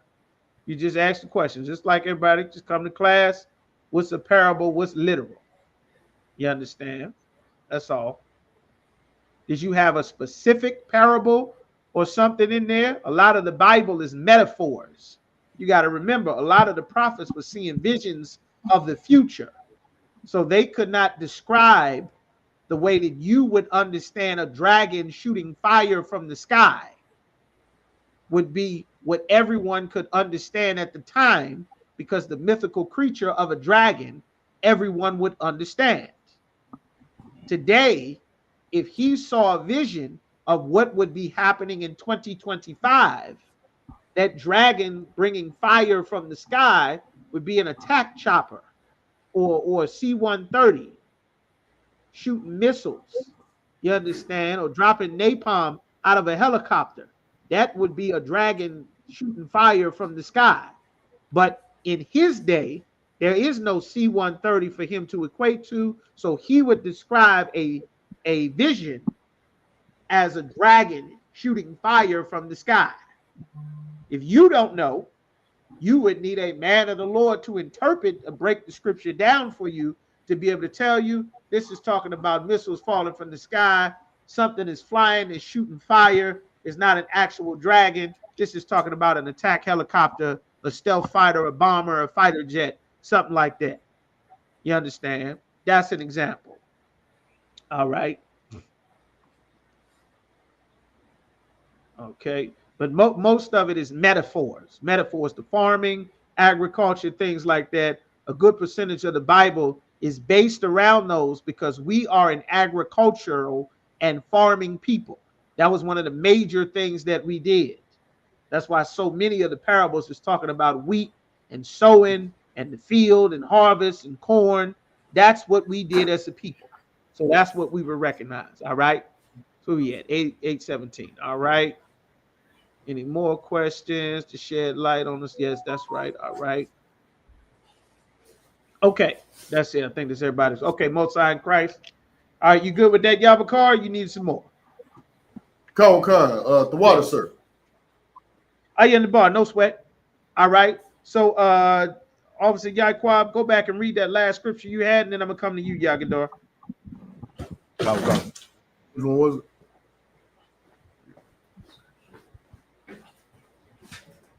Salaki, sir. You wanted the wisdom of Solomon, sir? Come, when you were reading that. Come.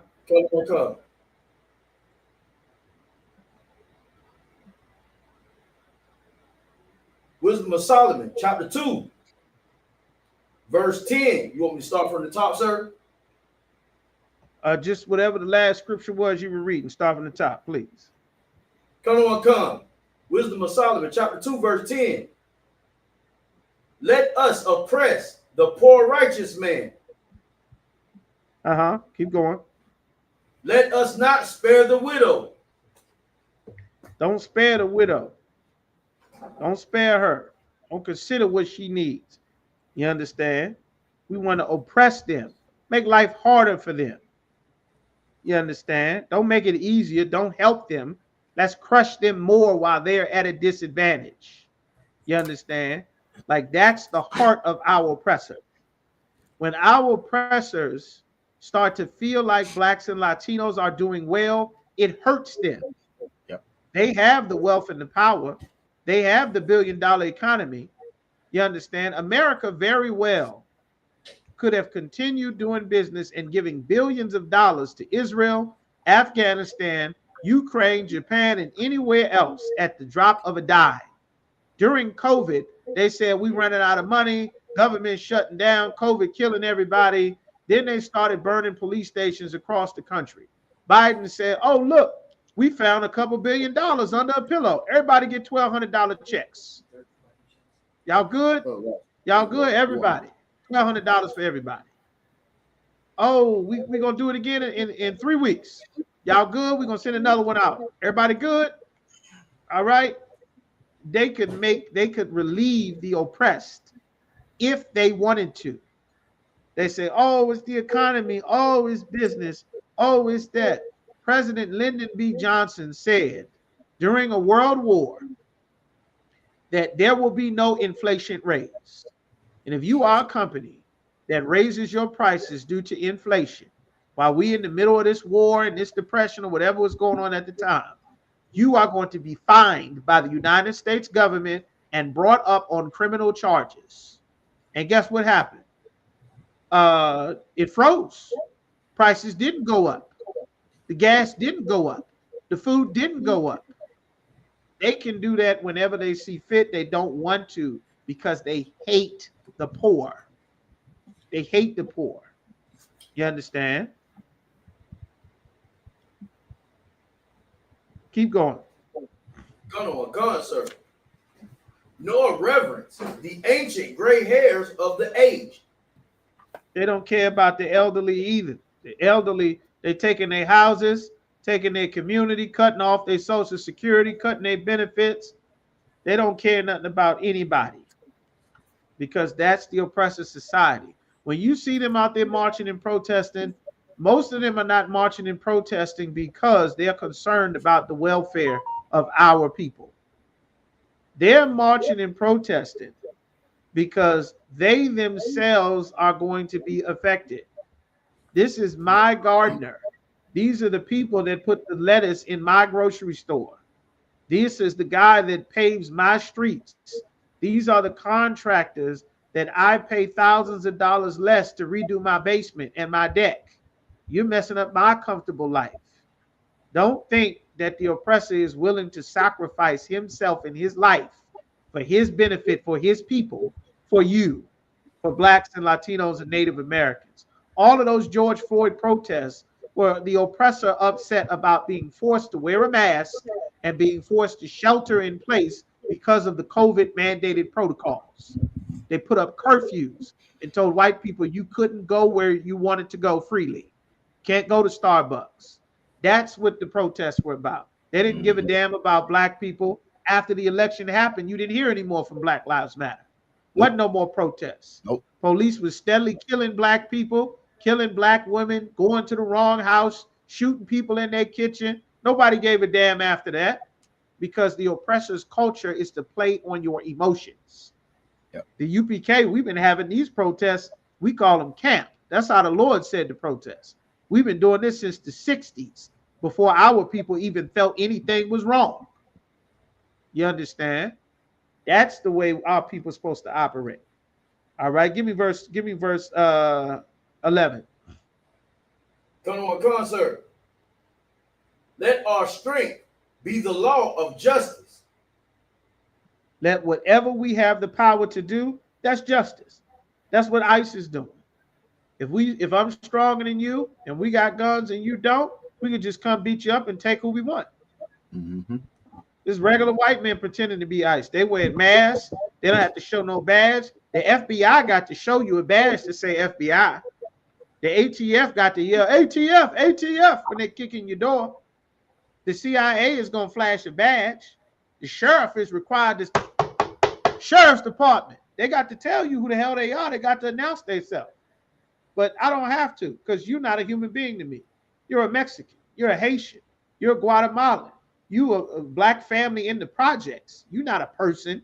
Nobody cares. You're the widow. You're the poor. You're the infant. You're the fatherless. We want to hurt you. That's the oppressor's culture. And we picked up the culture of preying on the weak from white men. That's his culture. This big football coach that want to beat up on the puny kids, that want to touch and abuse who can't fight you back. That's white man culture. That's why his son grows up and shoots up the school. Them big football dads and at home beating on their son, get drunk, beating on their wife, beating on their son, and then he go to school and molest his goddamn football buddies. They call it hazing. You understand? Call it hazing. They want to haze somebody, want to get you drunk so they can take advantage of you. That's exactly what Diddy did at his freak off parties. Get you on some baby oil laced with Molly, put some pink cocaine in you, lace your drink, pop a pill, get you high out of your mind so we can take turns and just abuse you. That's a white man's culture. That's not our culture. You understand? And it's dangerous for us to take on that culture because now this set a precedent for the next thing we get ready to go to. Yagadar, give me what you holding. Khan, this is Leviticus chapter 19. Salakia. Chapter 19, verse 28. Ye shall not make any cuttings in your flesh for the dead. You're not supposed to get marks and cutting in your flesh for the dead. You understand? That's what the heathens do. The Hamites, they cutting in tribal marks for the ancestors and all of that. Keep going. Nor print any marks upon you. Read it again. You went out a little bit. Salakia. Nor print any marks upon you. Don't print any marks on your skin. Getting tattoos. All on your hands, on your back, your face, your feet. You understand? This is their excuse to say this is a degenerate culture. See, he's a gang member. Mm-hmm. If that brother, Kilmore Obrego, did not have any tattoos like the Lord commanded us not to do, that the Christian church never taught us, Donald Trump could not lie and say, see, he got MS-13 on him. That's a Trinidad Aragua tattoo. If we were the people that none of us got tattoos like the Lord commanded, they couldn't say, see, that's a gang tattoo. All of them, that's a gang tattoo. We're going to send him to prison in El Salvador because he got a gang tattoo. When Trinidad Aragua don't even have a gang tattoo. That's a prison gang. How the hell is the prison gang moving cocaine across the continent? They in lockdown. They're a prison gang. Donald Trump has been lying to the world saying this is an international drug smuggling gang. Them niggas come out the prison. They're in prison. It's a prison gang with no official tattoo. They've been saying, they all got Trinidad Rockwood tattoos. They're able to lie and demonize us because we bought into their custom and their lifestyle. It's a trap. The Lord said they hunt our steps. You understand? Somebody hold me, not you, Yagadar. Somebody else hold me Lamentations chapter 4 and verse 17. Hold that, get that ready for me. Keep going, Yagadar. I am the Most High. I am the Most High. This authority comes from the Lord. You should not be making cuttings in your flesh for the dead. Should not be getting RIP tattoos. Not the praying hands of Mary, the Jesus piece, some garbage in Chinese, a language you don't speak, some garbage in Arabic, a language you don't speak, something in Korean, a language you don't speak. Shouldn't be getting tattoos and flowers. Go get a shirt made. You want to wear something, get a shirt made. You put whatever you want on the shirt. You change your mind, change your shirt. It's not scribbled on you permanently. The Lord said, don't do that. If you've gotten tattoos in the past, don't ever get any more. That's what Christ died for, those that happened in the past. Any more you get going forward, you're going to pay for. All right? So keep going. What else does the Lord say? Verse 29. Do not prostitute thy daughter. Don't prostitute your daughter. Prostitute your daughter means don't have her selling herself for sex. Don't do that. Don't prostitute your daughter. You understand? Don't do that. Prostitute is a loaded definition. Let's get the definition of that word prostitute. Come. It's got more than one definition, but let's get that. Because the leaders that we have as a people are prostitutes. The people that come to teach us about God, they are prostitutes. They are for sale. They're not going to open that Bible and teach what's in the scriptures. They'd rather come out and fight us for teaching what's in the Bible, just so that they can continue to get money from the oppressor. You understand? Let's get the definition of Webster's Bible. Go ahead, Yagador. Khan, this is definition 1 of prostitute. A person who engages in sex acts and especially sexual intercourse in exchange for pay. Sex worker. Definition 2. A person who deliberately debases their talents as for money. They deliberately debase their talents for money. What does it mean to debase? You're using bigger words, Yagadar. Get the definition of debase so we can understand what's being said. Put the definition. Let's get the base. What is it talking about? All of the words in the Bible are written for a specific reason, and they have a meaning. And it's important to know the actual definition of the words that are used in the scriptures so that you can get an understanding of what exactly God is saying. A prostitute is not just someone who has sex for money. You are not allowed to just have sex with people for money. If you are a man, you aren't allowed to be at Diddy's Nasty Freak-Offs running through all of his girlfriends because he gives you money. You aren't allowed to be a woman having sex for money. You understand? You aren't allowed to do that. You selling your tail. You're not allowed to do that, man or woman. You understand? Let's get debase. What is debase? Debase. Definition 1, to lower in status, esteem, quality, or character. To lower your status, quality, or character for money. The Lord said you are not allowed to do that for money. I'll give you what is to lower your quality or your character for money. If you are a quality person and being in this environment that you willingly do so, that you in this environment and they're going to abuse you and they're going to use you. You understand? And you have to lower yourself from being dignified to go and sit on this white man's bus where they will call you the N-word and throw gum in your hair and abuse you. You lower and debase yourself.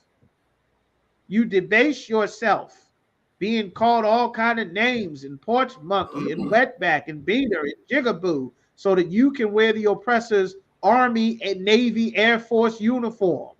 Let them call you all kind of names and sexually harass you and all of this just so that you can go along to get along. You have debased yourself. You've lowered yourself. It's a fine line between standing up for your standards and pressing forward. But if you have to debase yourself to fit in, you should not be there. And the leaders we have as a people taught us to debase and prostitute ourselves, to sit at the Woolworth White Boys restaurant, to eat unseasoned mashed potatoes, uncooked steak, uncooked chicken, unseasoned string beans. Martin Luther King taught us to debase ourselves. You understand? Taught us to debase ourselves, to disgrace and lower ourselves. You can make all the money you want. You just got to get up here and take your clothes off for this party. We're going to get you a record deal. I like the way you sing. You can dance. You got talent. I'm going to make you a star. You just got to come to this party and let these small hats run in your backside. And we'll make you a star, Usher. We'll make you a star, big rapper. We'll make you a star, rapper man. We'll make you a star. You'll be a prodigy. You'll be a big hit. You'll go gold. You'll go platinum. You'll be worldwide. You just got to come to this secret party and take these pills, and you understand, and let them run off in your backside. You'll be a big star. Come to the mansion party. It's all coming out now. Bodyguards telling, everybody telling. The man prostitutes telling, the woman prostitutes telling. And then throughout the course of this, what happens? You debase yourself. This is what the Lord, that is the oppressor's culture. That's the oppressor's culture. You understand?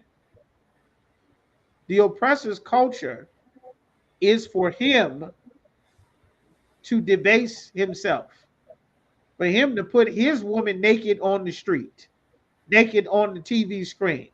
Let the whole football, basketball team have sex with his woman, his daughter. You understand? We were not supposed to take that culture. We weren't supposed to accept it. Read what the Lord said. Give me 29 again. Come. This is Leviticus chapter 19, verse 29. Do not prostitute thy daughter. Don't prostitute your daughter. You understand? You should not be teaching her to have sex with men for money, for a phone bill, for light bill, for your nails to get done, a Happy Meal, wings, weed, pills, coke, syrup. You should not be doing that. Your body is not for sale. It's not for everybody. Just because you got it don't mean everybody's supposed to get a turn. You're not supposed to do that. And if you understand, keep going. To cause her to be a whore. You will cause her to be a whore. You understand? By what you are teaching her. Keep going. Lest the land fall to whoredom. Now the land fall to whoredom. Everybody believe, you're supposed to have sex for money. You're supposed to get a bag and purses and cars and house and your nails and your hair done. And whoever can provide that gets a turn. You understand? And if she get bored and she don't want to deal with it no more, she could go find another man that'll finance her next thrill. And throughout the process of that, you understand, she will destroy herself. And eventually, if this is allowed, little Kim will raise a generation of little girls who think this is the right way. Trying to be who? Marilyn Monroe. Yep. And then little Kim will raise a Cardi B and a Megan Thee Stallion. You understand? And a Nicki Minaj. And before you know it, all your daughters will want to be like them. Nicki Minaj will get pink, neon green, neon pink hair. And everybody's daughter will want pink, neon green, neon hair. You understand? She'll say it's all, it's acceptable for her to go out with her whole behind showing on stage. It's why we gonna do it. And then before you know it, lingerie will be on the street in a pair of Nike Air Max. It won't be for a bedroom anymore. It'll be at the back to school conference. It'll be at the PTA meeting. It'll be at the grocery store. It won't be a separate place where the hoeing is going on. The hoeing will be everywhere. It'll be at the little kid's birthday party. It'll be Woody and Elmo. Next thing you know, two aunts and Elmo is twerking. They backing it up at the 3-year-old's birthday party. You understand? What was the young brother? The young brother, he was at the wedding with the tuxedo on, and his mama out there grinding on 3-4 men, and he over there mad as hell trying to fight the niggas. He like 7. It'll be no boundaries. It'll be no rules. It'll be your song come on. We at the restaurant. You stand up on the table, twerking on the goddamn table. No rules. Everywhere. You understand? No shame. No covering. You for the world, for the streets. Whoever wants something can get some. When they're done, go on about your way. You understand? That then the land will fall to hoarding. It'll destabilize the the one. entire. What you said? You said No, I said Salakia the one, if I may. Khan, go ahead. I remember that time, you know, like I said, when Little Kim and all of them dropped, and it was wild and outrageous then, but it was another group called HWA around the same time, Hoes with Attitude. And they were so they were so much further than Lil Kim them that didn't last long. But nowadays, if you look at that now, that's soft. That's light work compared to Suki Hana and Sexy Red and Lil Kim them now. So you are absolutely correct. Just so heavy what you was laying down. I yield right there. Khan. Exactly. Okay, Khan. All right, Shalom. All right. All right. Said I'm glad never desire. Yes, a woman is not supposed to do that. That is not what it means to be a woman. You did not grow breasts to show everybody on the internet. You didn't grow a tail to show everybody. There's a purpose for your body. It's not just for you and anybody else to use at however you see fit. There's a purpose. Life has a purpose. You're not just living like a white man. Use speedily the creatures. You understand? Madonna, there you go. Cher and Madonna. Like the white man, generation by generation, entertainment by entertainment, they just push the envelope a little bit. Just a little. Just a little. It was at one time, it was the bathing suit.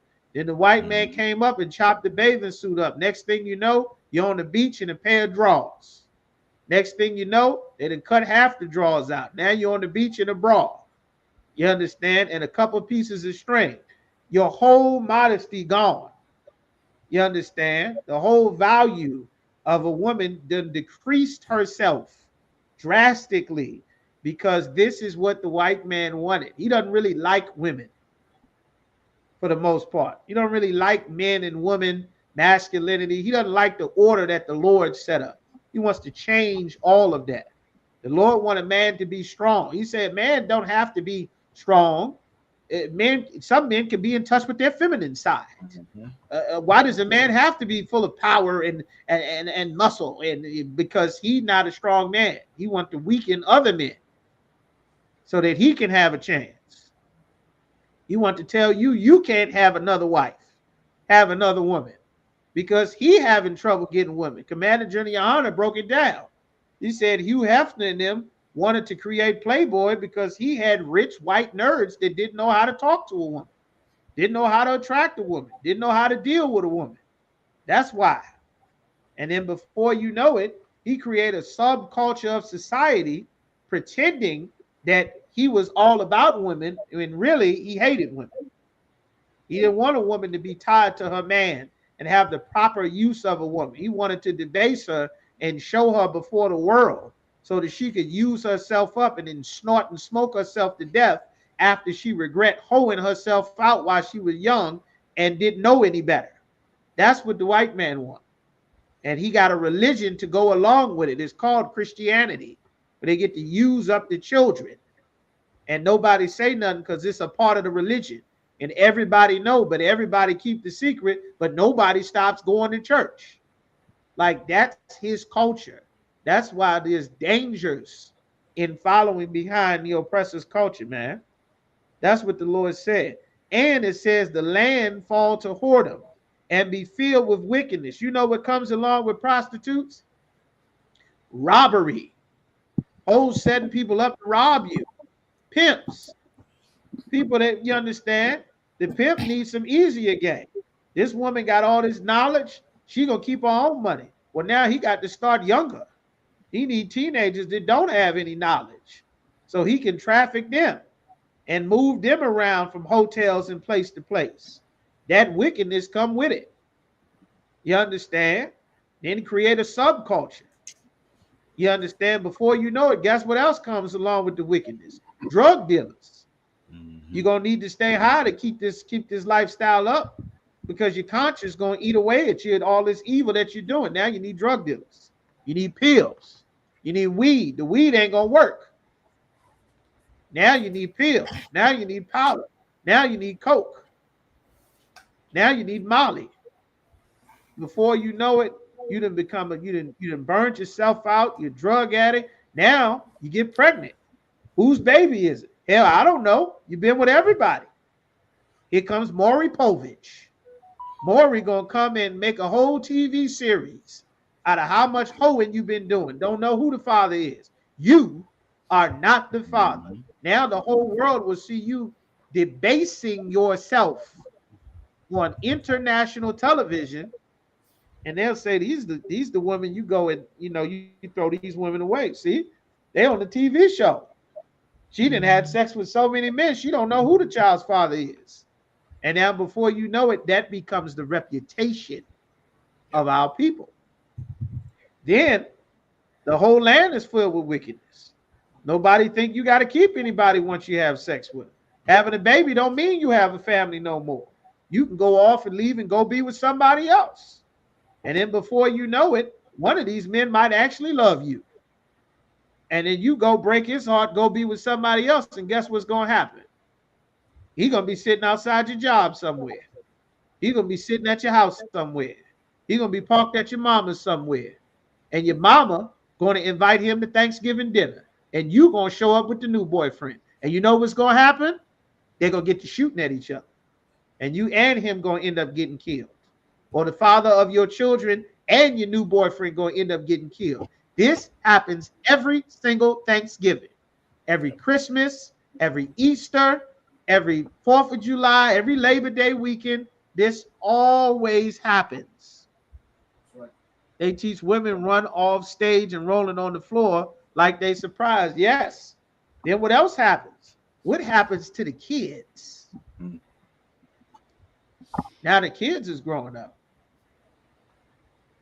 Now the kids is seeing men coming in and out of the house, in and out of their life, in and out of your bedroom. Nobody's saying this is not the way that the Lord told us to live our lives. You understand? A ton of them rappers that make them rap lyrics. I remember when I first started really listening to the lyrics. I always been involved in dealing with music, but I remember started to listen to the lyrics as I got older, and I said, damn. They let him record and say this here on the song. Yeah, me and the homies gonna run the train on you in the backseat of the car and throw the B out on the highway. It's like, goddamn, why would Jim Jones say this? Bees ain't nothing but hoes and tricks. We passing them along like, damn, why would the emperor say this? And then you go look at the interview on Soft White Underbelly, and he just sitting there shaking, looking back and forth. Yeah, my mom taught me how to French kiss when I was 16. What? Yeah, she would, teach me how to kiss a woman and tongue her down. You said your mother did this to you, brother? Yeah. I mean, that's mom. Nah, brother. She abused you, brother. She wasn't supposed to do that to you, man. Yeah, me and my little brother, they had the babysitter, the church lady, tricked me and my little brother in the bed with him, 9 and 10 years old. So, just you don't know any better. You're just a little kid. And, so as I grew up, I just started pimping. I was real hard on a hoe. I ain't had no respect for a B. I ain't had no respect for a hoe. I figured, like, oh, this is how you grow up, end up this way. And then you listen to their stories and they tell you, like, The scriptures say a curse will not come without a cause. Things don't just happen. At the beginning of class, we started with Wisdom of Solomon, chapter 2, verse 2. And the spirit of an ungodly man says, we don't know what's going on in life. You hear one day, you gone the next. There's no rhyme or reason. There's nobody knows how things really go and operate. Nobody really knows. 3-6 Mafia, you brought up another thing. You understand? 3-6 Mafia tell you all of their parents was ministers and pastors. They made a group talking about we 666 Mafia. We worshiping the devil. We worshiping Satan. They got a family of preachers and ministers. That's how they learn music so well, from the people playing music to Jesus. Guess who else learned how to make music? Pimp C, from his family that was in a gospel band. That's how he learned to make music. And guess what he learned? Beat. No, I'm talking about beat. Hold this, hold that. Hold, better get that money. That's what he learned. The Christian church put a different spirit on us. That's not the way that the Lord intended life. Young Scrappy's mom, that's right. He's a young brother seeing his mom prostituting women in and out the church. In and out the house. She prostituting men and was prostituting women too. Like he's like, I can't never have no serious relationship with a woman because all I could think about is my mama. And my mom, she was a pimp. And people would come in there and say, man, you stole one of my girls. And my mom would tell me to point a gun at him and say, she gonna be with me from now on. She worked for me. Like prostituted, the whole land become wicked. Now for the rest of your life, you got to stay high. We got a whole subculture of life because the land didn't fail to something evil, because the Christian church never taught us how to protect ourselves by obeying the Most High. Puffy was in an interview talking about his mama dropping and kissing him in the mouth. His mama was another one. His daddy was a gangster. His mama was in the gangster life, prostituting women and, having freak offs and parties with the rich gangsters in the city. That's what Diddy is supposed to. Then he grow up and become a monster. R. Kelly, the same way. Little church boy in church, singing, performing, entertaining. You understand? Getting abused by the little church ladies and grow up and become an absolute monster. The Lord said the land would fall to whoredom. It would swallow the land up. See, your decisions are not just about what you choose to do. Your decisions affect everybody else, all of your people. And the Christian church teaches us personal salvation. Personal salvation means whatever happens to you, that's on you. I got God in my heart. Only God can judge me. We tight. I don't have no responsibility to you. As long as I got Jesus, I don't need nobody else.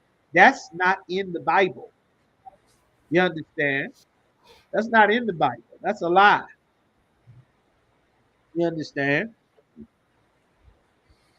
That's right. All of that is wrong. The Lord didn't say that. All right. Where you at? You finished that? The land fall to wickedness? All right. Come out of one. That was the last line. And the land become full of wickedness. That was it, out of one. There you go. Skip down to 33. Come. This is Leviticus chapter 19 and verse 33. And if a stranger sojourn within thee, Salakia, with thee in your land.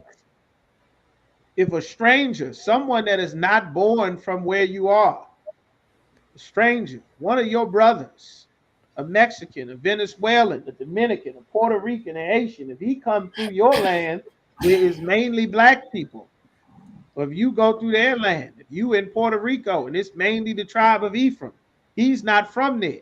He didn't go to high school or middle school with you. He didn't grow up with you. He didn't grow up going to the restaurants and going to the familiar places. He doesn't know where he is, but he is your brother.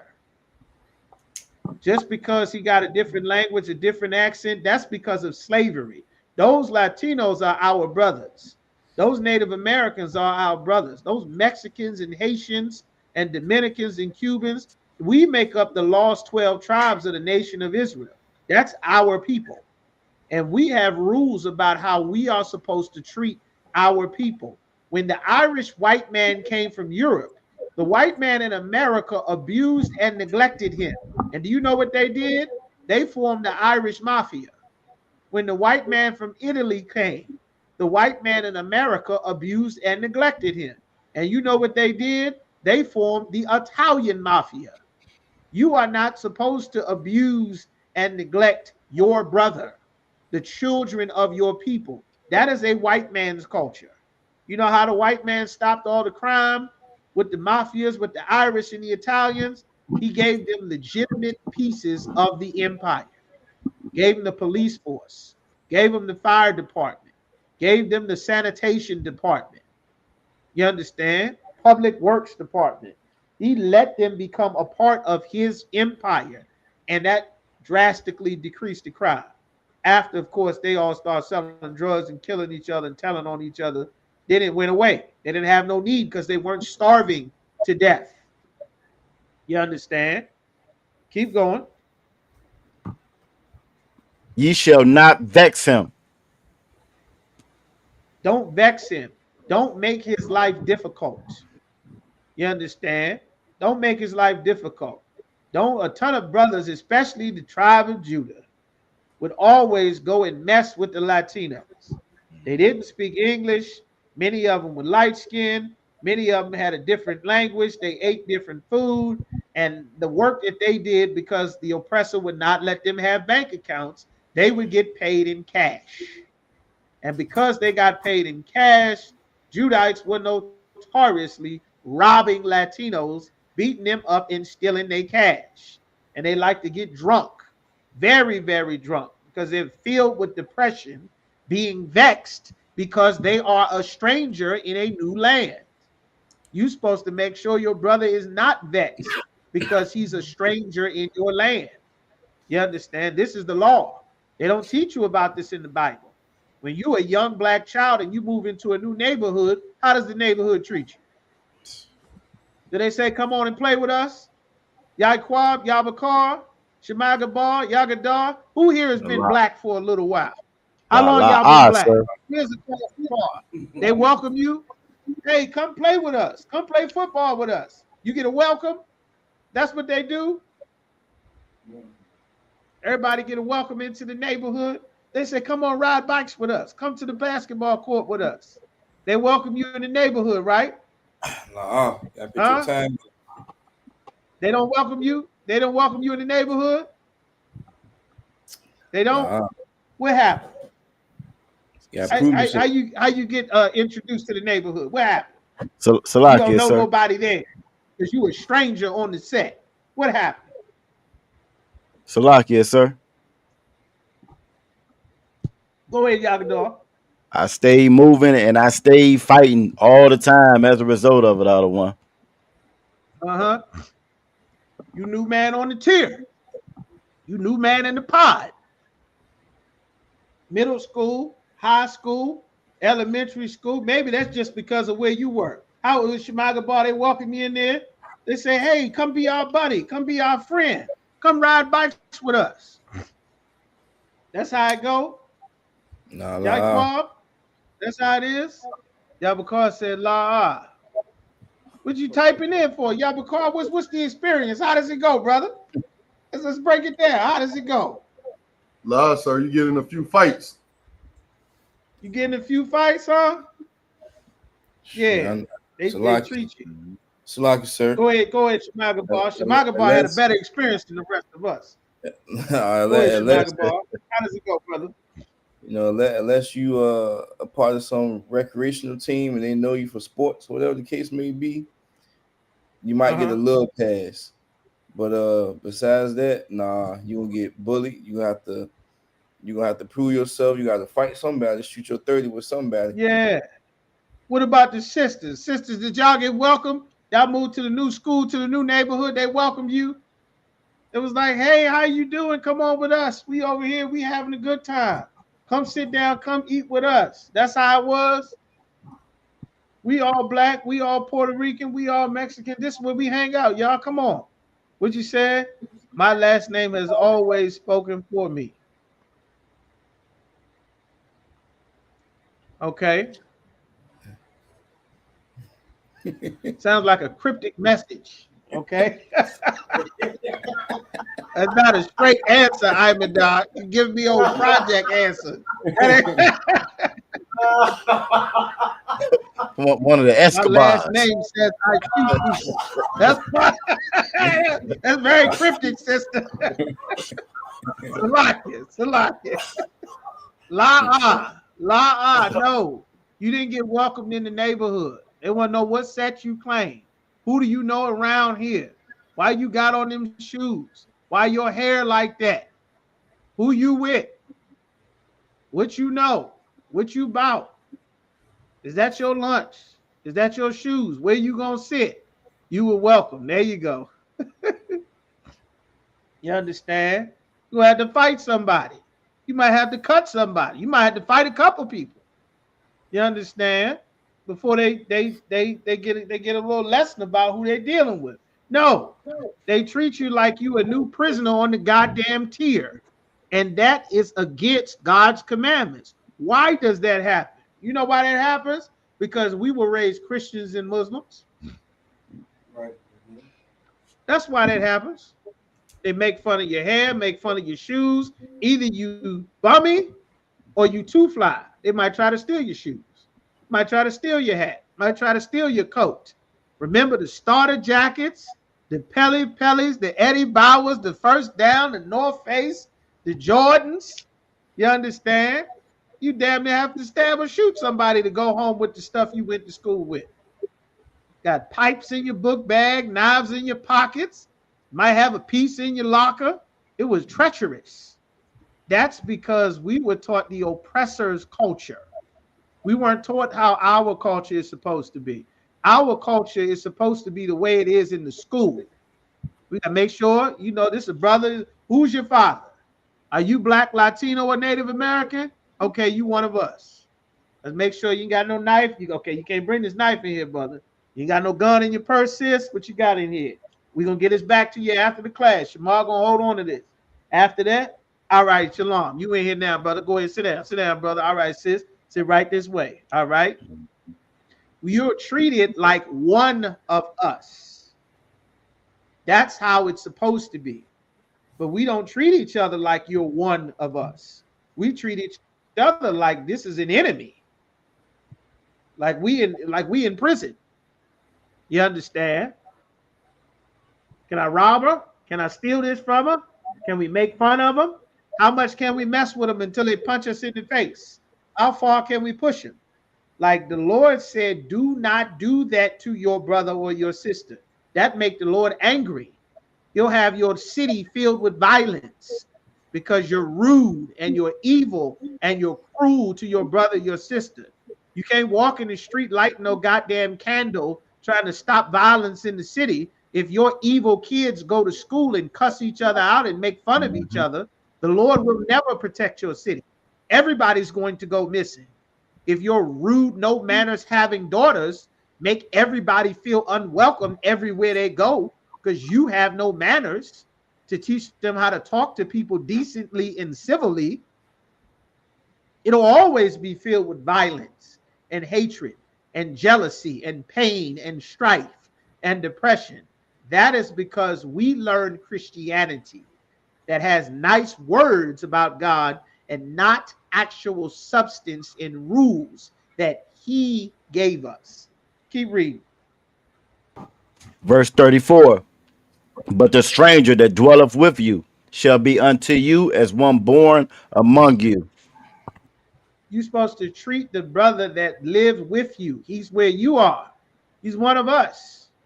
You're supposed to be treated like one that is born among you, not a stranger. Let everybody beat him up and rob him. I don't know them. We've all they go Twan and them.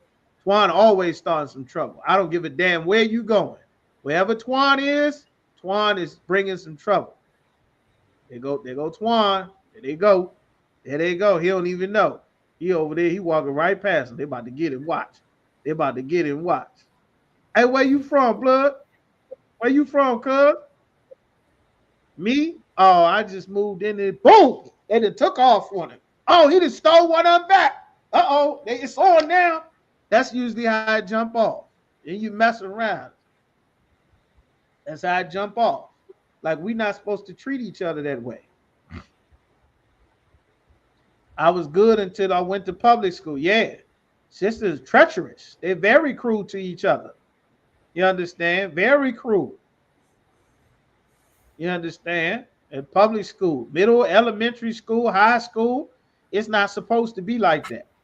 It's not supposed to be like that. The Lord gave us commandments to not treat each other that way. Christianity made us separate from each other. They made us separate. You understand? Keep going. And thou shalt love him as thyself. Thou shalt love him as thyself. You understand? You're supposed to treat him like one of you.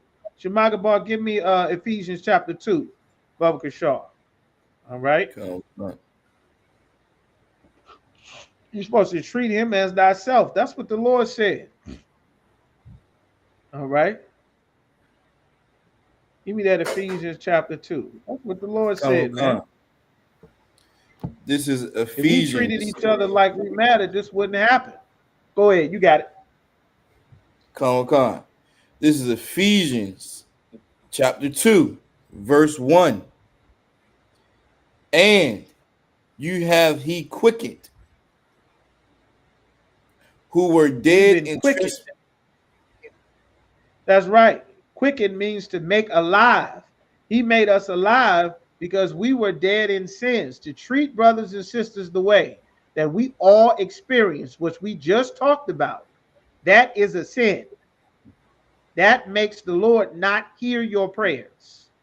That makes the Lord not be on your side when the kidnapper is running around with the van with no windows. How you are rude and mean to the other little girls when you go to school will be the difference between if the Lord will be on your side or not. You eating pork, you celebrating Christmas, you celebrating Mother's Day, Valentine's Day, Thanksgiving, being evil to brothers and sisters that are not from your neighborhood. They from a different neighborhood. They from a different place. They got a different accent. They don't wear their hair like you are. You figure you're just going to pick on and bully and be evil to the other little girls or sisters or brothers around there. When the evil men start shooting, you can get hit. You'll get hit because the Lord will be angry at everybody because nobody obeys his commandments. You understand? These things are life and death. The Christian church don't teach you how you act will be a sin. The Christian church doesn't teach you that you aren't allowed to be cruel to a brother or sister just because you don't know them and they from someplace different. Hell, most of being black and Latino is growing up fighting the other side. The football teams fighting, the basketball teams fighting, the different middle schools are fighting, the different apartment complexes are fighting. That's regular life being black and Latino. Your firearm is for some brother on the other side of town. That's what the knives is for, the pepper spray is for. That's why you learning how to fight and stick and move and punch and do all your moves. It's for your brother or for your sister. That make the Lord angry. Then the Lord don't protect nobody. That make the Lord angry. You understand? Granddaughter got suspended for fighting a boy that wants to be a girl because she's a girl. All madness. You understand? Madness. You understand? Sometimes they got to wear that beating. They earned it. Sometimes they got to wear it. You understand? He got to know. He got to go use the bathroom. He will pee on the toilet seat in the boys' room. He can't come in the girls' room and pee on the toilet seat. He got a screw loose. You understand? She might have to knock it in the socket for him. Help him out. You understand? We ain't condoning no violence, y'all. Nobody go hit nobody now, but Stuff got to get straight. Things got to be right. Give me verse 2. This is the point, is verse 2. Go ahead. Verse 2. Wherein in time past ye walked according to the course of this world. We used to walk according to the course, the natural things that come from this world in times past. That's how we used to operate. This world, this society says when someone new that you don't know comes to your school, you got to try them out. You got to test them. You got to mess with them. You got to pick with them. The course of this world says around wintertime, you prepare for Halloween. You prepare for Thanksgiving. You prepare for Christmas. We are not supposed to follow the course of this world. This world says that a woman is supposed to dress with all her all her underwear and secret garments showing. She's supposed to dress to attract, to want everybody to have sex with her. She's supposed to be free to have sex with everybody she wants. You're supposed to be able to kill the baby. You're supposed to be able to leave your man you're not happy. You're supposed to be able to throw one woman away to go get a new girlfriend. Go get a new woman. You're supposed to be able to. The course of this world teaches us things that are against God. You understand? Keep going. According to the prince of the power of the air. The power of what? Of the air. Real quick. The power of the air is how the air, it's talking about the air. Who controls the air? The oppressor, the airwaves, the media, the radio, the TV, the internet. They push this through the airwaves. He's the power that controls the air. That's why we pray for the Lord to open up the internet so that the Spirit of the Lord can control the airwaves. Because right now the devil controls it, who is the white man, that God called him the devil. You understand? Keep going. Okay. The spirit that now worketh. The what? The spirit. The what? The spirit. The what? The spirit. The power that controls the air is to put an evil spirit, keep going, that now worketh in the children of disobedience. The children of disobedience. God gave us his rules. And as children, we have disobeyed the Lord's rules because the preachers never even taught us God's rules. We grew up our lives thinking it was 10 commandments. And if you offered $100 to the average Christian, they can't name you all 10 of the commandments. I promise you they can't name you. Find me the oldest mother in the church that been in there 40 years. I promise you they can't name all 10 commandments without help. I promise you they can't name them. It's over 600 laws, statutes, and commandments in the Bible. We ain't never been taught that. None of the 10 commandments is the dietary law. None of the 10 commandments is the law about not celebrating the holidays of the other nations of people. None of the 10 commandments tell you you aren't allowed to have interracial marriage. None of the 10 commandments tell you you can't smoke. None of them tell you you can't be a man dressing like a woman dressing like a man. The 10 commandments don't tell you you can't snatch somebody up and force them to have sex with you.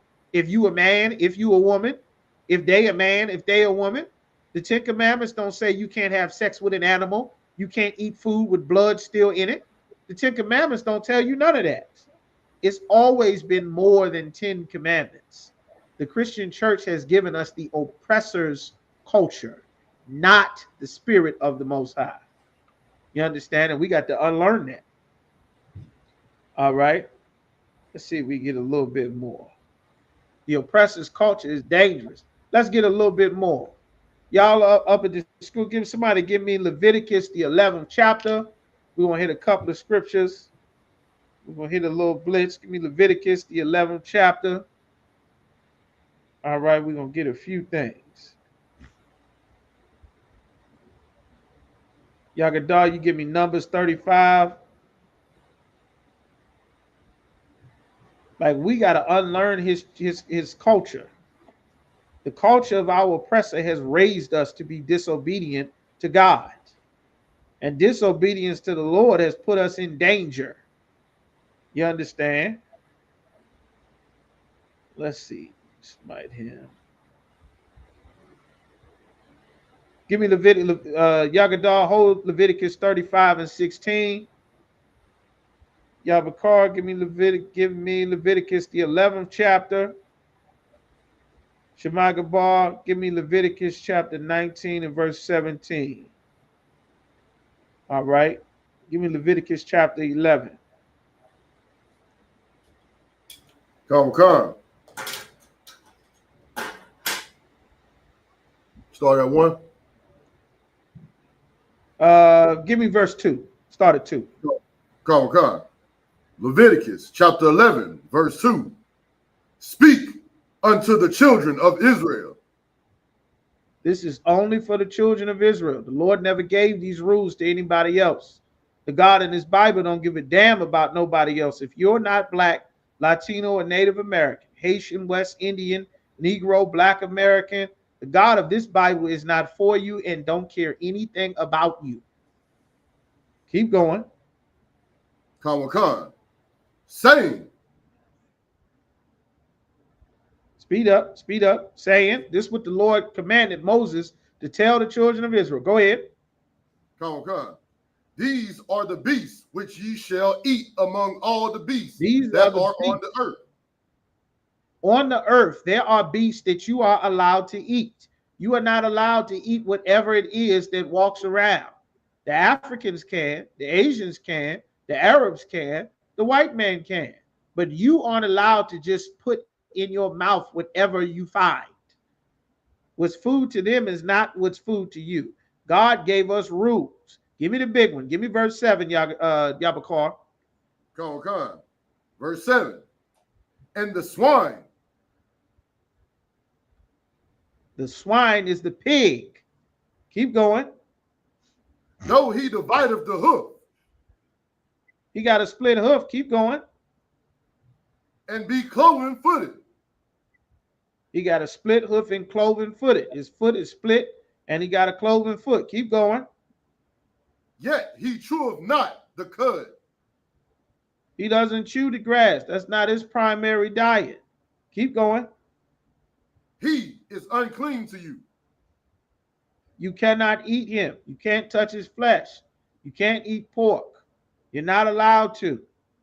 You aren't allowed to eat pig. The oppressor's culture is baby back ribs and pepperoni pig, pork sausage, fat back, pig feet, pig snout, pig ears. Your dog can eat pig ears. Your dog can eat pig feet. Your dog can eat pig meat, but you cannot, because you're not a dog. You're not an Asian. You're not an Arab. You're not a white man. We have a dietary law, and us not obeying the Lord's dietary law is causing our hearts to fail, causing us fibroid problems, thyroid problems, prostate problems, colon problems. God gave us a dietary law, and because we do not keep his commandments that we were never taught, that the oppressor's culture say doesn't matter, we are put in great danger. Give me verse 9, Yabakar. Verse 9. These shall ye eat of all that are in the waters. Everything that's in the water, this is what we can eat. If it lives in the water, this is what we can eat. Keep going. Whatsoever have fins and scales in the waters. Everything that has fins and scales in the water. That means no turtle, no crab, no shrimp, no crawfish, no lobster, no octopus, squid, calamari, no sharks, no tuna, mackerel, catfish, swine. It must have fins and scales. If it is a beast that lives in the water, no starfish, no sea cucumber, no sea urchin. If it is a beast that lives in the water, you cannot eat it unless it has fins and scales, which is essentially what? Fish. Only fish. Mahi is not lawful. Swai is Vietnamese catfish. Can't eat it. Tuna, can't eat it. Mackerel, cannot eat it. You understand? It's not lawful. Swordfish, kingfish, for all my Benjamites, you cannot eat kingfish. Kingfish is not lawful. dolphin, shark, squid, swordfish. None of those things. A marlin is a type of swordfish. They are not lawful. You cannot eat them. What can we eat that has fins and scales in the water? We can eat salmon. We can eat salmon. We can eat perch, trout, bass, whiting, bluegill, crappie, sunfish.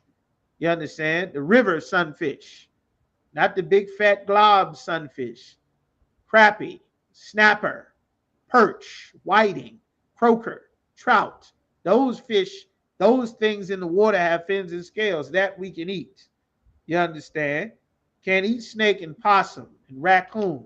Those things are against the Lord.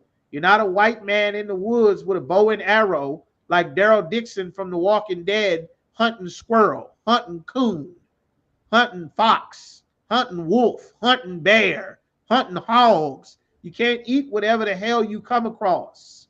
We are the children of the Lord, and we have rules. Yagadar, give me what you hold it. The water Yabakar.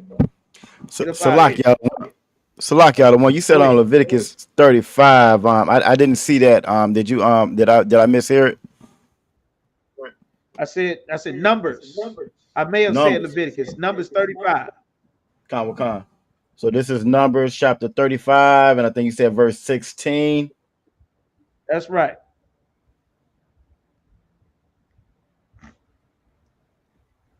Salak. Numbers 35, 16. Numbers chapter 35, verse 16. And if he smite him with an instrument of iron. If you hit somebody with something iron, smite means to hit. The oppressor's culture is beating people to death. America talk about, we want to stop the violence, the violence. The gun is not the problem in America. America's culture is to be extremely violent. From UFC to boxing, how many belts did boxing have? 15 belts. IBC, WBO, Ring Magazine, WBC, WDC. America's violent. From the UFC to the Terminator, Rambo, Dirty Harry, Sylvester Stallone. You understand? What else? Die Hard, John McClane, G.I. Joe, Shoot 'em Up, Bang Bang, everything. That's America's culture, because the white man is a violent man. God does not want us to be a violent people. We learn to be violent, aggressive animals from the white man. That's not our culture. Being a warrior is our culture. Being strong is our culture. Battling is our culture, but violence is something different. The oppressor excels at violence. ICE is on the streets to do violence. They're not about protecting people. When Secretary of whatever it is, Defense, Hegseth, got on there and talked to them generals looking like an absolute loser, trying to impress real men of war in a meeting where he should be quiet and someone who outranks him should be speaking. He said, we want to do violence. We got to be there to do violence. This is the Department of War. You understand? He's one of them old frat boys that everybody's screaming no. He want to keep going. He want to abuse a man, abuse a woman, abuse a child, abuse a dog. He's one of them. You understand? That's enough, Scott. That's enough, Pete. God damn it, Pete. They're bleeding now. I think he's unconscious. He's not breathing, Pete. He was weak anyway. That's the white man. We aren't supposed to be like that to each other. And in these Greek fraternities and these sororities, we act just like the white man. We are not supposed to follow our oppressors. Keep going, Yagadar. We get up out of here. Real quick. So that he die. If you hit someone with an instrument of iron, whether it's a knife, whether it's a gun, whether it's an axe, a stick, whatever instrument of iron, keep going. He is a murderer. He's a murderer. Keep going. The murderer shall surely be put to death. God does not love a murderer. America has taught us that it's cool to be a murderer. The gangster, the mafia, Al Capone, Lefty Two Gun, Scarface. We are not supposed to love and emulate a murderer. God hates a murderer. You aren't allowed to just take people's life because you feel like it. That has infected a portion of our culture to think that that's the proper way to live. That is wrong. That is a dangerous thing. And you better bring your sons and daughters into the UPK so we can teach them God's laws, because society is teaching young black boys and girls that it's acceptable to go be the steppers, to go shoot with the Draco, to hang with the killers. And then you sit in the courtroom and get life with the killers. You understand? That's not our culture. Shemaga Bar, give me the scripture you holding real quick. This is the book of Leviticus, chapter 19, verse 17. Go ahead, real quick. Thou shalt not hate thy brother in thine heart. We're not allowed to hate our brother. What is the Lord saying? To hate your brother, hate your sister? Hate is to break the commandments that God gave concerning your brother and your sister. That's why we're learning the Lord's commandments. Keep going. Thou shalt in any wise rebuke thy neighbor. The rebuke your neighbor means to go to he and thee alone, or he and she alone, to discuss the issue. You and I can't do that. You cannot do that. The Lord Christ made it clear, the protocols. That's why we got counsel in the school. We can go and take it to counsel to resolve the issue between he and thee, or she and she and thee, thy brother, thy sister. This is how you have a nation. The white man would rather talk behind everybody's back and hate each other till it's time for a war, and we end up killing each other. The white man excels at that. We are not allowed to be white men to each other. Keep going real quick. And not suffer sin upon him. And don't suffer sin upon him. Give me the next scripture real quick. Verse 18. Thou shalt not avenge. Don't get revenge. Keep going. Nor bear any grudge against the children of thy people. The children of thy people. That's who you're supposed to forgive and not want revenge against. Not the other nations of people that put us in slavery. The oppressor doesn't forgive anybody. We are supposed to forgive each other. That's it. You understand? That's it. The Lord don't require us to forgive the white man for slavery, or the Arabs or the Africans, or the East Indians that get rich and flood our communities with drugs, or the Chinese flooding fentanyl into our communities. The Lord don't require us to forgive them.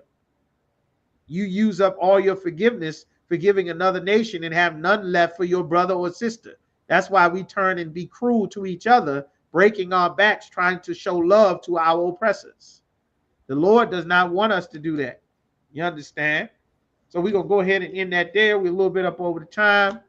All right. We're going to have to, with that, go ahead, clap it up. Most High in Christ. While everybody joining us, we're going to pass the class over to the Shamar up at the school. You got it. Real quick. Let's get us up out of here. Come. Security announcements. We are the ISUPK, starting at 1 West 125th Street, Harlem, New York, for new brothers and sisters. When a new brother or sister comes to the school, they are off limits for 1 year. They are to be saluted only. They are here to share themselves with the world. If they need transportation, the teacher will arrange it. After 6 months, if a brother or sister has an interest in a particular person, he or she must get permission from the head to speak to a brother or sister. There is another 6 months in which the brother and sister will court each other. After this 6-month period, the brother and sister will get permission from the head to marry. Tithes, which is commandment, which is a commandment. Numbers 18:21, Malachi chapter 3 verses 8 through 10. Ma'ashara means tenth in the Hebrew. 10% of any penny of any penny increase, likely 10% of every penny of any increase the Lord gives you. Give to Treasury Department or teacher. Go to isupk.com, click on donations, and you can set up a PayPal or you can use your debit card, whichever you would like. All right. And make sure you keep your receipts. Priest fund, free will offering for priests, not mandatory. Whatsoever amount you would like. Upcoming holy convocation. All right. Everybody pay attention. It is on, that'll be Monday. This Monday coming up will be the closing of the Feast of Tabernacles. All right. So all brothers and sisters be at the school between 5:30 and 6 so we can get the food prepared, set up, chairs set up, tables set up, everything taken care of so we can go into the Sabbath service as soon as 7 hits. With that, we're going to give a courteous salute to the teacher, all right, or the highest ranking man in the room. Men of Israel. Any brother wants to be a trooper in the school? One more. Salaki, that's not written in there, but I can say anybody wants to be a trooper in the school, make sure you get in all black, all right, in all black. Black means black shirt, black pants, black boots. If anybody wants to be a sister in the school, all right, same thing. You don't got to get in all black or nothing like that, but make sure you come in, do your 90 days, head covered and dress, all right. No, it's not UPK tradition to wear pants to classes or none of that. All right, to earn a Hebrew name. You can only earn a Hebrew name as a brother or a sister unless you do your 90 days. There are no exceptions. If you have a Hebrew name and you have not done 90 days, then we don't know who you are. It's just that simple. All right. Men of Israel, we're going to give a courteous salute to the teacher. Men of Israel, I imagine Shabbat. I imagine Barak. Yahweh Shemel Shab Rakathum. Yadimata. Sar La Agwafi, meaning turning face to sisters. Men of Israel, we're going to give a courteous salute to the sisters. Men of Israel, I imagine Shabbat. I imagine Barak.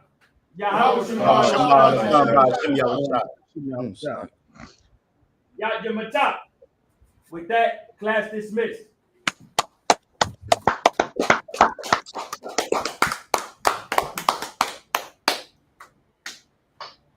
Hey, listen, brothers and sisters, man. If you like what you hear, hit the subscribe button, man. Subscribe to this channel. And also, please, go to ISUPK.com and pay your tithe. Drop me some cash so we can move around this